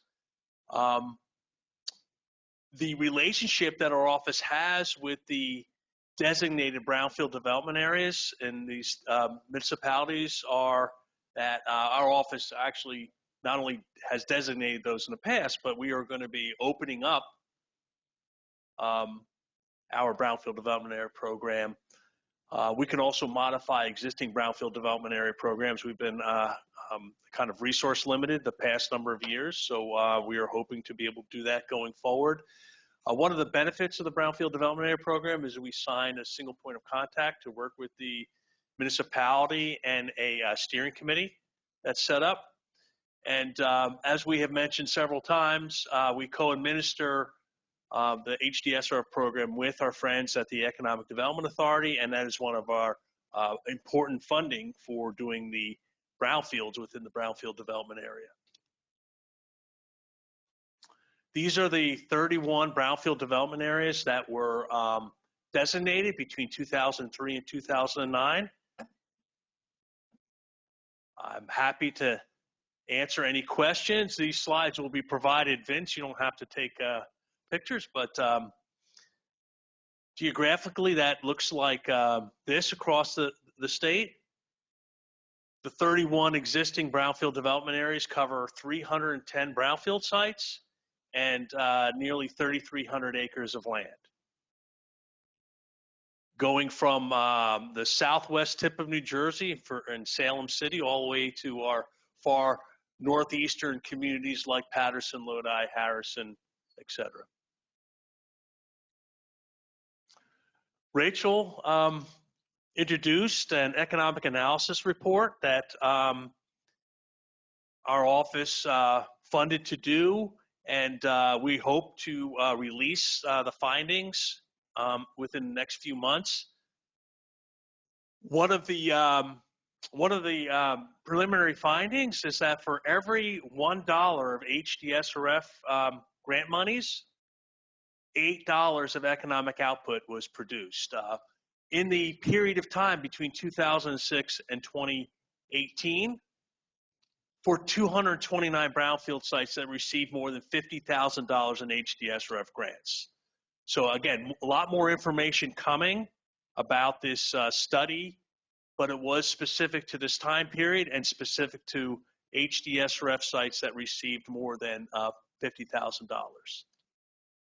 From those 229 brownfield sites, nearly 10,000 jobs were created, over 2,000 housing units, over 500 acres of open space. In conjunction with many other co-benefits, in addition to economic benefits and community revitalization benefits, are also significant reductions in carbon footprint, stormwater runoff volume, and land savings, where these housing units and other beneficial reuses would have gone on undeveloped greenfield properties, but instead went on brownfields property because of the HDSRF program and because of the BDA program working with these municipalities. And this is a project that Tony Finley, Bill Lindner, Rachel all worked on for a number of years in Perth Amboy. So that's the former General Cable and Duane Marine site, which is now the Thomas Mundy Peterson Park in Perth Amboy. So that's the kind of great work we do. That's obviously an open space project, but that's the type of $8 million of HDSRF funding, Rachel, if you want to brag about how important the program was to getting done, but also Tony's leadership in as the Brownfield Development Area Manager. That's right. Thomas Mundy Peterson Park received about $8 million in HDSRF, and that is a benefit, again, to being in a brownfield development area. They were able to get larger grants. You may be wondering how Rachel said brownfield development areas were eligible for $5 million. That's on a calendar year basis. So there were preliminary assessment, site investigation, remedial investigation grants, and remedial action grants, and over a 5 or 6 year time period. So that's how $8 million accrued over those number of years as we went through the stages of investigation and then remedial action. A 75% matching grant for remedial action, I might add. Anything else, Rachel? Tony, do you want to? Yeah, the remediation is very complex. It involved a lot of RPs, but we were able to come together and bring everybody together, bring them to the table. Eventually, the county was able to come in, help purchase the park, and help redevelop it. This park is very, very needed in that area. They didn't have a lot of open space, and not only does the community benefit from it, but they have a technical school right across the street that didn't have any kind of open space and ball fields, and they're also going to be able to utilize it also too. And I think what's significant about this project, again, as a result of this project coming on board, we're starting to see a lot of other developments coming into the area. We've seen redevelopment interest has increased, and it's really, really, really benefiting the municipality. Again, this BDA in Port Tambo was very, very significant. It really helped the town. It helped them to get on board, helped them to understand the remediation, and help us really to join a partnership where we could help them in terms of on the remediation end and fulfill a lot of their goals and their vision on the redevelopment end. Again, a win-win for them, and I think it's mostly has to do with not so much with the remediation and the money, but again, the partnership that they were able to form with us. I mean, they are at the point now whenever they have an issue with any kind of issues with the department or environment, they call us. So that's what I looked at as a success. Yeah. So Tony's relationship with municipal officials, knowing the vision that Perth Amboy had for their waterfront, and working with the steering committee. Set this up for success, and Bill worked on the project as well, and of course Rachel on the HDSRF side. And I don't know if one of our LSRPs is in the audience, Joe Hochreiter, but he may want to say a few words or comment if Joe would like to, or I'll give him an opportunity after our presentation. Joe Hochreiter, by the way, is a licensed site remediation professional who's on the steering committee for the Perth Amboy BDA. Next slide. Oh, I control that. So this is promoting Tony Finley Day. So this is a brownfield development area in Rahway, very close to the Rahway train station, part of a larger reclamation around really transit village development and development along the Rahway River in the town of Rahway. And this is the former Hamilton Laundry site, which is now the Hamilton Stage for Performing Arts. Tony, do you want to mention anything about the project? That project Tony did a number of years ago. Yeah, again, this project was, again, complicated. Remediation was already complicated. It's right up against a river, so we had a lot of contamination that we had to make sure that we didn't impact the river. They have a lot of chlorinated solvents, so that was one of the hurdles we had to get over. The other issue is just trying to stay within the budget and just getting it done for Rahway. Again, what I realized with a lot of these projects, we don't only form a team on the outside with the municipality, but we also form a team on the inside with OBR, because kind of the same people work on it. Rachel and I, again, worked on this project. And I think that's a very big advantage too, because, we continue to kind of come together on the outside and on the inside. So we have real good team and synergy there, and that really helped the project goes by, a lot smoother. Thank you, Tony. I think that was about a $2 million HDSRF grant. Rachel will know the exact number. Yeah, it wasn't a very large amount, but sometimes, just a small contribution can create a great project. So within the next few months, our program is going to be reopening the brownfield development area application and hopefully designation process later this spring and summer. So our office is working on updating the application form, the guidance document, scoring criteria that will help us rank the various proposals from municipalities, and we're also updating our overview of the program. So we will be the brownfield development area designation will be an application that will include a steering committee, and the successful applicants will enter into a memorandum of understanding with the DEP, includes the steering committee, includes the specific sites, the brownfield sites in the brownfield development area, and it's going to require the local municipality to provide the planning documents for that potential brownfield development area, and our office will review those applications and make a decision. But we're very excited to be able to reopen the program again, and excited for a lot of municipalities to work with their stakeholders and submit us applications. Again, likely later this spring, we'll be finished all the brownfield development area form documents, criteria, and the overview. And at that point, we will offer open up the application period for municipalities across the state.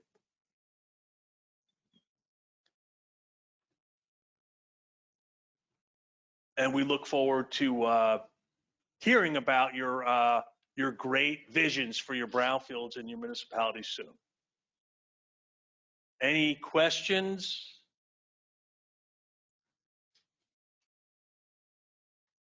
Okay. Anything from the virtual world? Terrific. Oh, one came Vince in real quick. Caliquire. Oh my gosh. You can answer me a question anytime. Hey, Frank. When the applications come in, I don't know if you've given this any forward thinking on it, but is there anticipation of how many you may accept, or what do you anticipate on BDAs? Anything like that?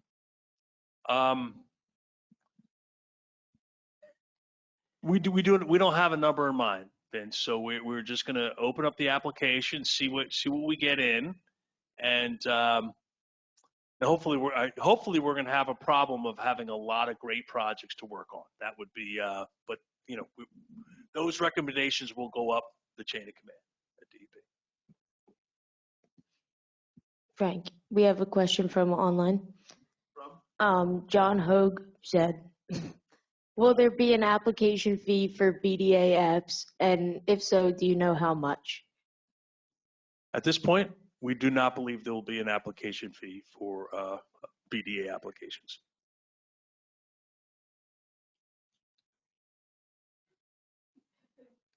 Hey, Frank, You're holding up our EPA colleagues, Tony, but you can answer. Just one more thing. One thing that you might want to mention about this, we open up for the BDAs, is you might also want to mention that it's also open up to folks who already have BDAs. Yeah, thank you for reminding me that, Tony. So there's also going to be an opportunity to amend existing BDAs. More details on that soon, but thank you for reminding me, Tony. I'd like to add to that any BDA city at any time can submit to modify their brownfield development area. Under our current policy, correct. Okay. I'm going to pass it to my my good friend Shanine Mitchell, and she is going to give EPA update for us. Thanks, Shanine. Would you like to go up front, or would you like the microphone? Actually, it's going to be a collaborative effort amongst the three of us. So, the mic. Good morning, everyone. My name is Shanine Mitchell. I am the Regional Brownfields Coordinator. Our lovely fearless leader, Terry Wesley, is currently probably in a hammock somewhere in his native country of Honduras.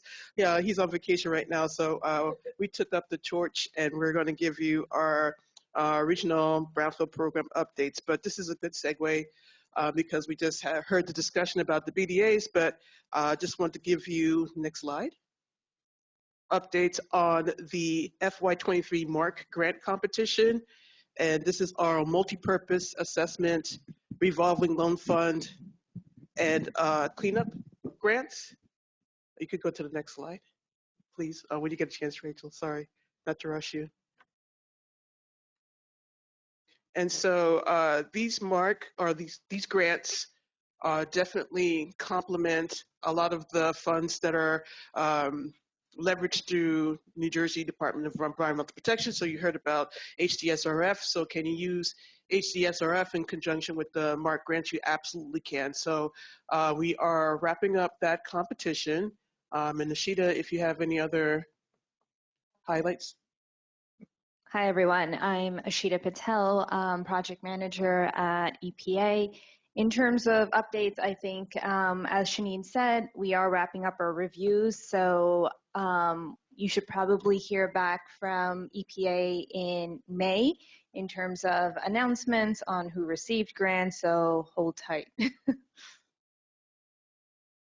Thank you, Ashita. And I just wanted to add that for those that do not get selected, we will also be working to provide debriefs. So once we hear all of the yays and nays, we'll be working with those folks to set up their debriefs so they can get their comments and feedback on their applications. So next, we're going to go down to the RLF updates, and I'm going to ask Patrick to provide some highlights on the program. Good morning, everyone. My name is Patrick Peck. I'm the RLF coordinator for Region 2. In terms of updates, this kind of piggybacks off the MARC competition. We're waiting to see the results of that, and then in May, those that applied will be getting word of the results. For those that have an active RLF, just make sure to keep track of, especially for those that the project period is ending this year, to reach out to your project officers and just have a discussion on kind of the roadmap and the strategy for the rest of the year. Thank you, Patrick. It's collaboration to the finest. So next we're going to talk about the 128A updates, and I would like to just announce that NJDP has received $1.7 million in CERCLA 128A funding for FY23. Yes, we're really excited about that. Absolutely. The cap this year was 1.8, so we were able to award the state with 1.7. So really excited about that. And then Ashita, if you just want to give a little breakdown on what to expect next. Yeah, so we communicated this information, I believe, to Tony just last week, as we received the information early last week as well. So right now the state is working on their application.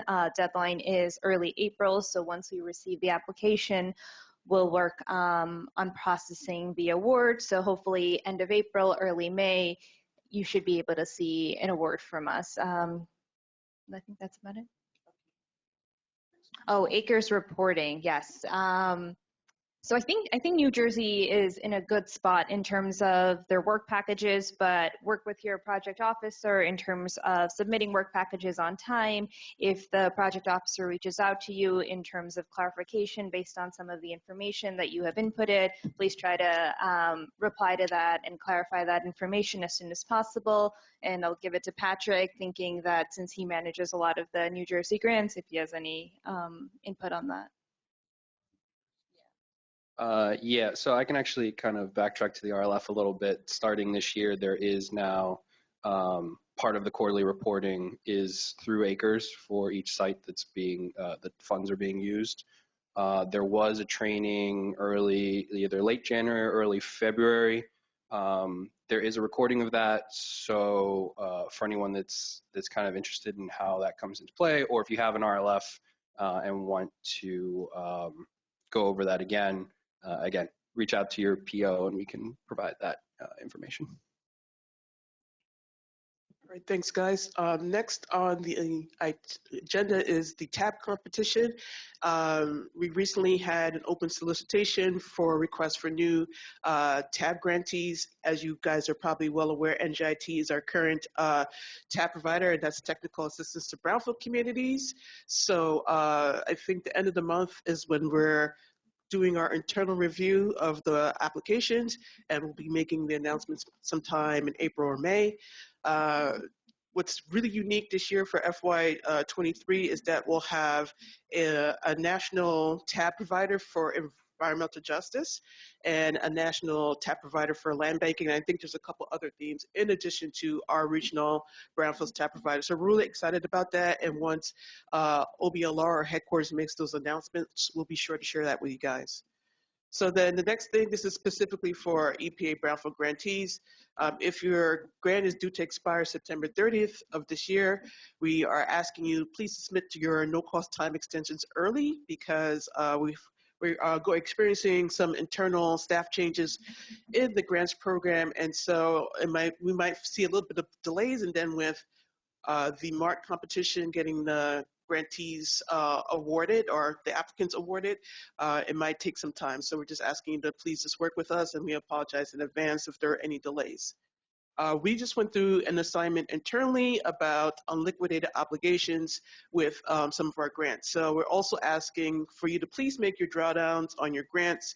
It's really important to us. It's important to the finance team and OBLR because they want to know whether or not the region is able to move money and move it in a quick manner. So the more drawdowns that you do, the better for us and the better for the program. So then OBLR can go back to Congress to say they're moving the money. So really appreciate that. The next on the agenda is the National Brownfields Training Conference. You guys are probably getting more notifications about it. Unfortunately, registration is not open yet, but the conference is due to take place in Detroit in August, I think from the 8th to the 11th. Thank you. So looking forward to that. We'll have our booth. We'll have some sessions. Hopefully, if you submit a call for ideals, they also get selected. I think we put in one for Trent, so crossing our fingers on that, but more to come, and we'll keep you posted. And then finally, just wanted to talk a little bit about the Brownfields infrastructure funding. So as you can see, the Brownfields program is going to be receiving $1.5 billion over the next 5 fiscal years. So it started back in FY22. It's ending in FY26, which is approximately $3 million per year. So for this particular round of FY23 MARC competition, that did include bill funding. We will still receive our regular appropriations. So our regular appropriations plus the bill funding is what our program is now working with. So as you can see, there's two different authorities. We have the 104K, and which I'll show you in the next slide, and then we have our 128A. So over the next 5 years, and look in particular at the 128A, which is the state funding, over the next 5 years, there'll be $300 million available for our state programs. But this is on the national level. This is not regionally.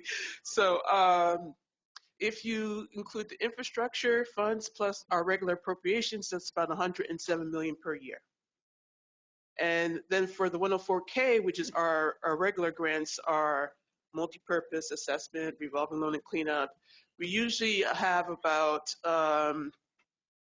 204, we expected to receive $240 million in infrastructure funds per year, $1.2 billion over the next 5 years, and then combined, it's about $330 million. So there are some little loopholes to that. We have to set aside 3% per year for salaries, expenses, and administration. So for folks like Ashita, Patrick, and myself, that's our bill funding that's included in that 3%. Then we have 0.5% that goes to Inspector General for oversight of the funding to be expected. And then the funds are held in the Treasury and apportioned in equal amounts annually to the program through the Office of Management and Budget. And then we are going to be required to track and report to Congress both the technical assistance and cooperative agreement activities. This is important to note because with our traditional appropriations, you guys had your grants, our quarterly reports that you had to deliver to us, but we're also making or giving a separate attention to our bill funds as well. So for instance, with the 128A, when you're putting together your work plan, you have to give me 2 work plans because you're getting both traditional funds and bill funds. So that will require also 2 sets of reporting because of the appropriations. All right, next slide.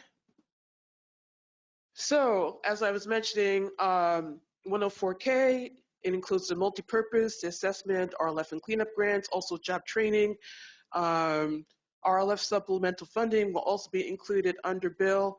As I mentioned, our job training grants, our targeted brownfield assessments will also include bill funding. So what does that mean? We can put more pots of money into doing TBAs, and that's great because the TBA program is designed to help communities that want to do assessments but don't necessarily want to go into the competition.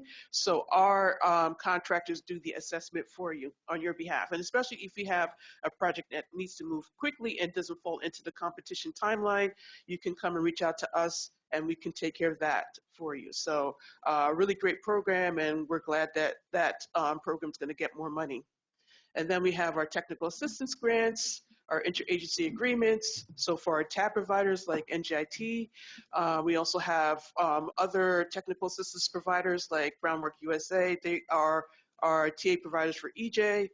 HMTRI is our job training technical assistance provider, and so on and so forth. And then we also have bill funding that will allow us to provide technical assistance to communities like through our land revitalization program. So we're super, super excited about that. Next slide. So EPA typically offers 3 of the 4 MARC grants in one cycle. We were lucky this year for FY23 that we did all 4. So come FY24, we're either going to have an ARC or a MAC, or we might have all 4 again. I guess it's to be, yes, okay. Yeah, to be determined. So as soon as we find out, we'll definitely let you guys know. Since we're just currently closing out our FY23 MARC competition, it looks like we might look to have solicitations open maybe in the fall for FY24. So again, we'll keep you posted, but just something to consider in the future if you're interested in applying through the competitions. Next slide. So for this year, FY23, for the MARC, applications were due in the fall. If you want more information about the Brownfields programs and any updates, we have the link available to you. And then next slide. All right, so this is the slide that I really want you guys to pay attention to. So all of the rules for 104K still apply. The beauty of the BUILD program or Brownfields infrastructure funding is that there's no cost share for any of the grants. So for our cleanup grants, our RLF, there's no cost share. We wanted to make sure that we focused on underserved populations, and in particular communities that wouldn't have necessarily applied in the past because they couldn't afford to develop that cost share. So some of the things that we're looking at is equitable reuse strategies, anti-displacement efforts, and climate justice. So if you applied for a grant this year, you probably saw that in some of the guideline, the requirements for applying for the grant. There will be a lot of attention on infrastructure funded projects, of course. We recommend that you bring forth projects that you can do quick, fast, and dirty because we want to see results. We only have 5 years to use this funding, so we got to get it all in while we can. So we anticipate additional funds for tracking and reporting requirements. And then, as I mentioned, projects must be implemented successfully and timely. So this is the lovely chart that I want to share with you guys. So for multi-purpose grants, it's under regular appropriations, we can award multi-purpose grants at up to $1 million. Right now, we have them capped at $800,000, but as you can see, we can do $1 million. So because the multi-purpose program is one of our newly funded programs, it's only been around for a couple of years, we wanted to make sure that we found out whether that $800,000 was a decent amount of funds to work with. So considering most of our multi-purpose grants are new, we're still working on whether or not the $800,000 needs to be elevated to $1 million. And then under infrastructure, which is subject to change, as you can tell under FY23, the funding amount was still at $800, but we can, under the infrastructure bill, award at up to $10 million.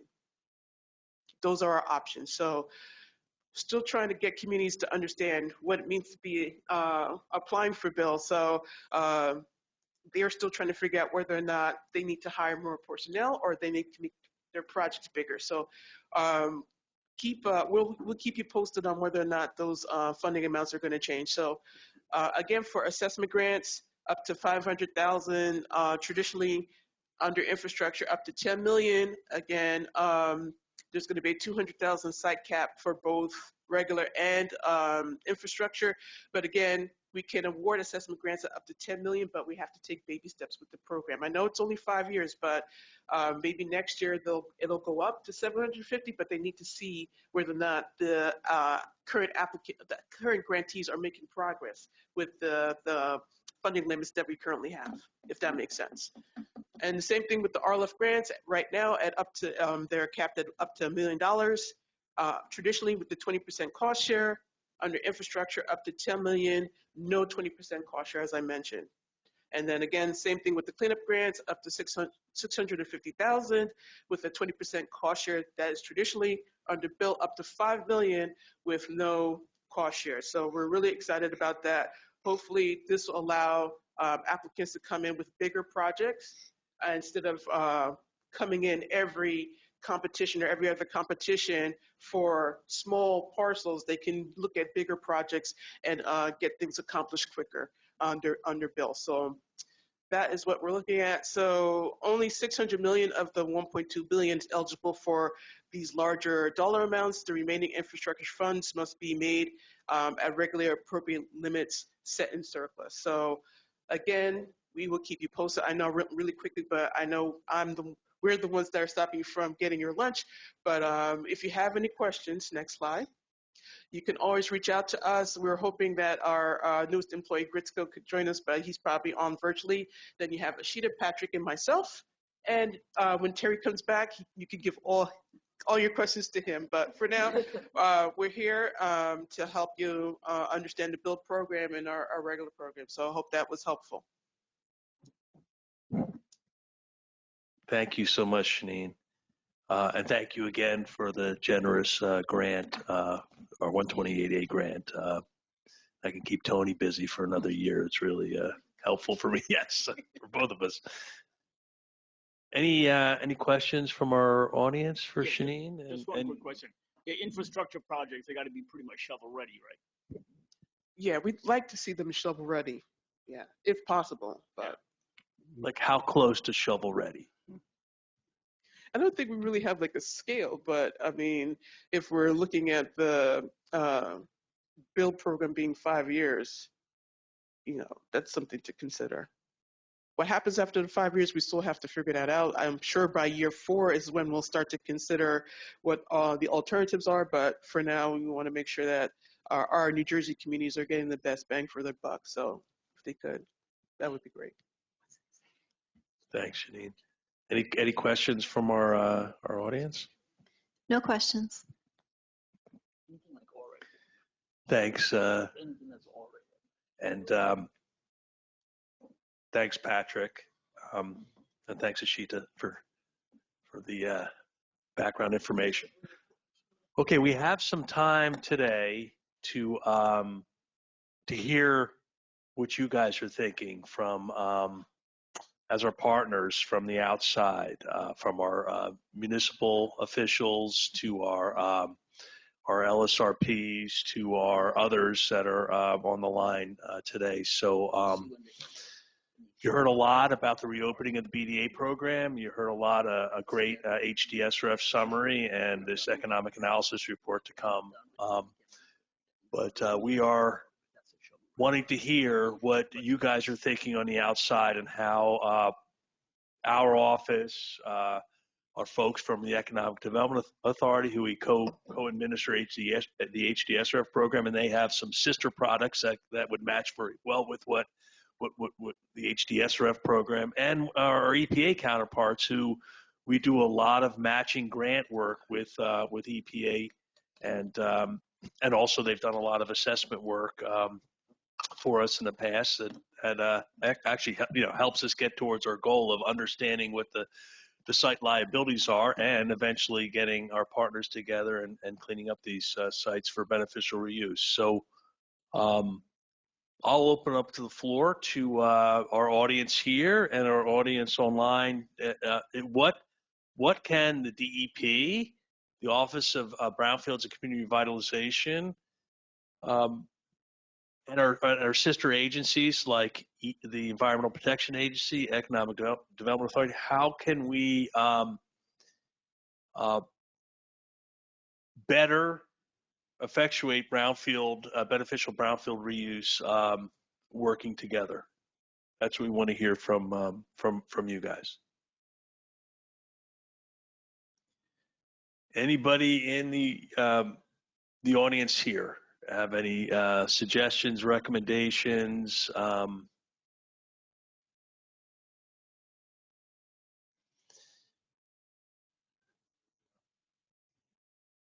What's that, Alan?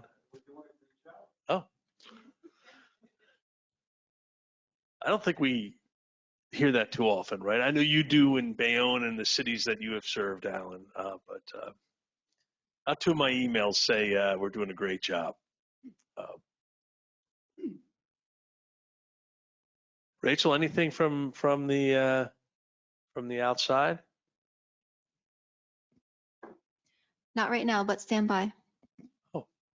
I have a quick question. Yeah, go ahead, Shadeen. In regards to the new BDA projects and the current BDA projects as well, if we can get a list of who's managing those projects so that we can kind of coordinate our team with your team. Yes. yes. Many of the brownfield development areas have been active, and some have been less active. And we are looking at making sure that all 31 existing BDAs are assigned, and of course, when we bring new ones on board, we will have them assigned. Excellent. Thank you. Thank you. Okay.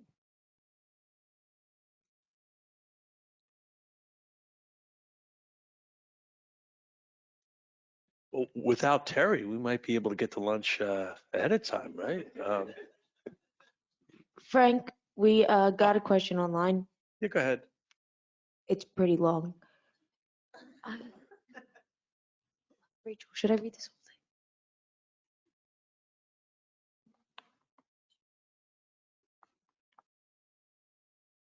It's just a very long question. All right. I'm just going to ask you question by question because there's multiple questions. All right. Can someone address the Woodbridge BDA? Is this really a success considering the only development has been a major source of air pollution? The one recently cited for violations and fined for DEP. All right, I'm going to start with that, and then our BDA manager for that project, Tony Finley, is going to add to it. So I would like to remind our audience that the DEP and other state agencies are not involved in the local planning process. So that brownfield development area was set up maybe 15 years ago, and the local municipality had a vision for a linear park and an ecological reuse, but also a natural gas plant, and that was a local decision. The state does not get involved in local planning, so that person, the audience member, needs to work with their local officials on what type of plans and zoning occurs in local municipalities. And I'm going to let Tony Finley provide a little details of what happened there. But again, Tony's job was to prepare the land with engineers, consultants, licensed site remediation professionals to provide a linear park, about 20 acres of open space, and a power plant. Right. Go ahead, Tony. Yeah.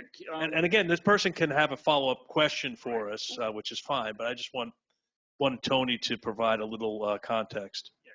Can you read me back the question again so I could? Yeah, there's also like a second part, Okay, but it says that is the Woodbridge BDA a success considering the only major development has been a major source of air pollution, the one recently cited for violations and fined for the DEP? And did Tony know that the plan was to build 2 gas power plants in this BDA? Okay. So yeah, I guess that question is directed to me. Yes, I would consider the Woodbridge BDA to be a success. I mean, we most of the sites that was in the BDA have been remediated already, or we have completed investigation on probably all of them, and probably more than half has already been developed.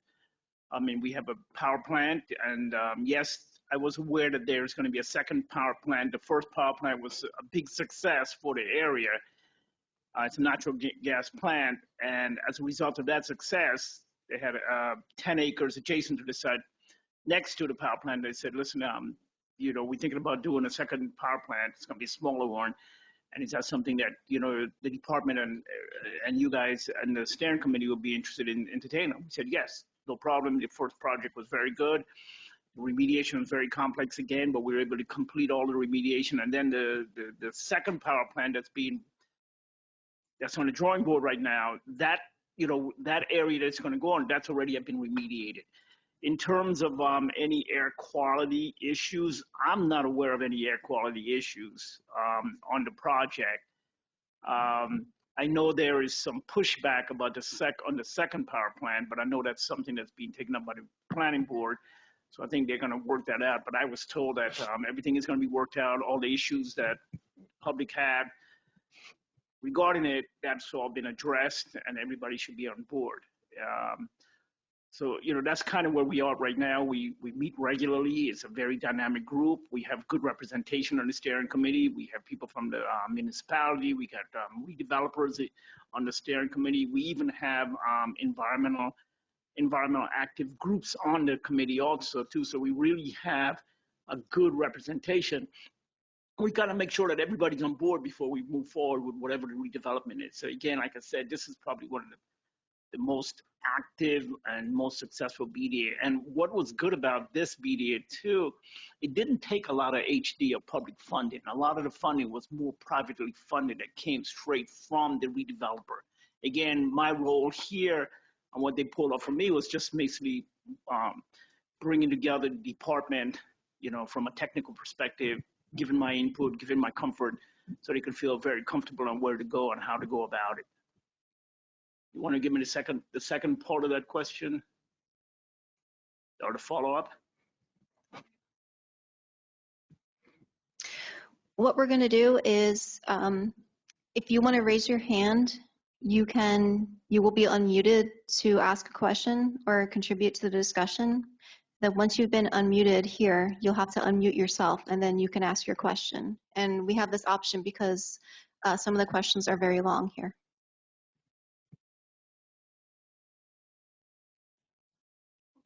Are you going to read the next one, or are they going to go live?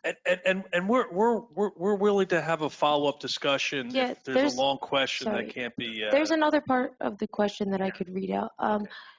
It said, why did the township of Woodbridge promise this area would be transformed into a waterfront park and the park would open in 2016? Okay, yes.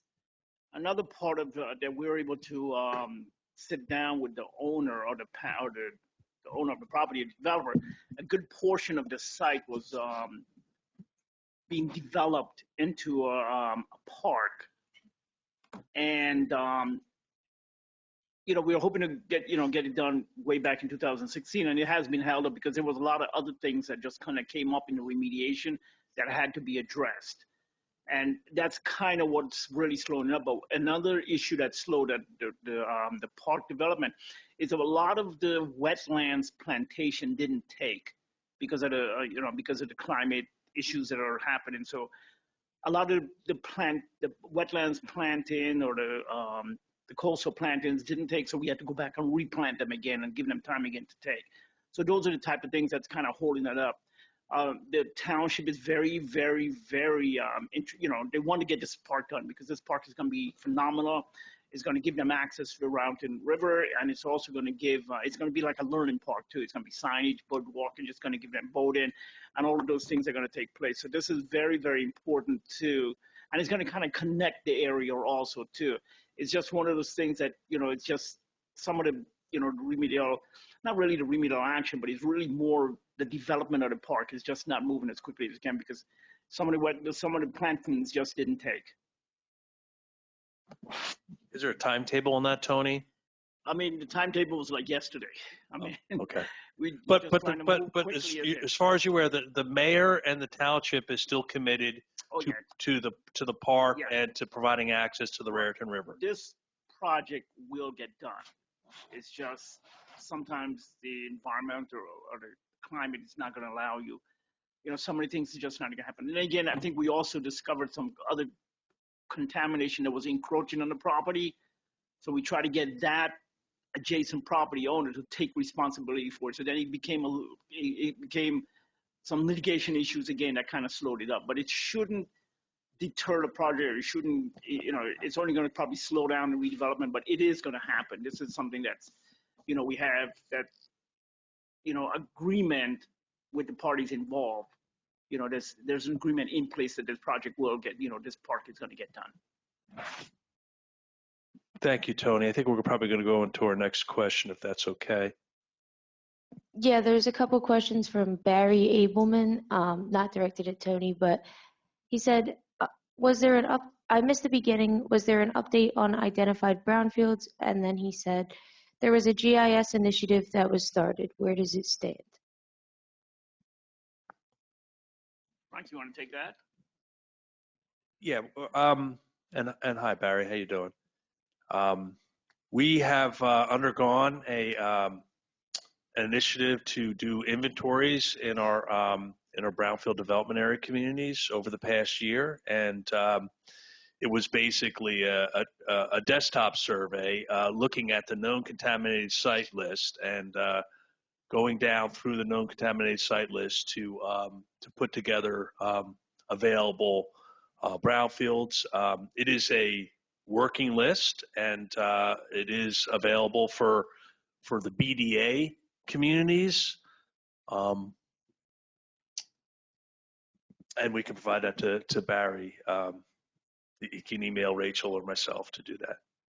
Yeah, and some of the brownfield inventory has been posted online, and we're currently in the process of adding more. But right now, we're more focused on the BDA initiative, but we will be adding more sites to the brownfield inventory. Did Barry have a second question? Yeah, go ahead, Elizabeth. I think also you said BDAs, but I believe maybe previous to the BDAs, DEP also looked at CCI communities as well. And so in addition to the BDAs, there's also, I think that same layer that we're talking about, that Barry's talking about, also contains available brownfield properties there. So, you know, it's being built. Yep. Yeah. Thank you, Elizabeth. That is correct. There are 4 CCI communities currently that are not brownfield development area communities. So we have brownfield inventories for those. And again, it is a working list that will be periodically updated, but it does help provide people who have questions about brownfields availability in a city like Salem or Woodbridge. We can provide that a start for their search. Did Barry have a second question, or do you want to go on to the next question? Okay.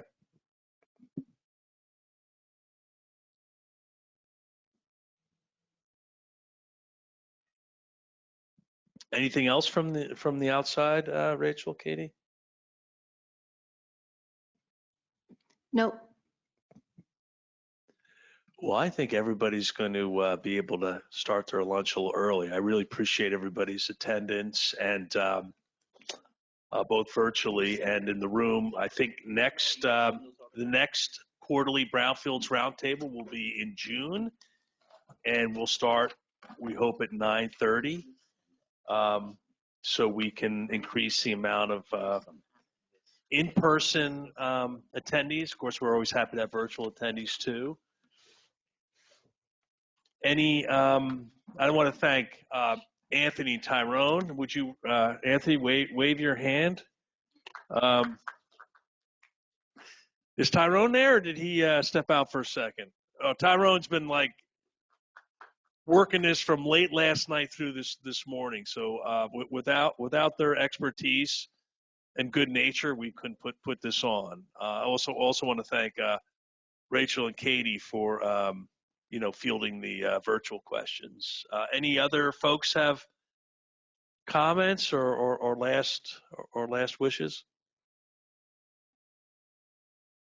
All right, so I'm going to officially close our roundtable for today. Thank you so much for our in-person participants and our virtual participants, and we will see you all in June. No, thank Anthony, and thank Tyrone and Rachel and Katie.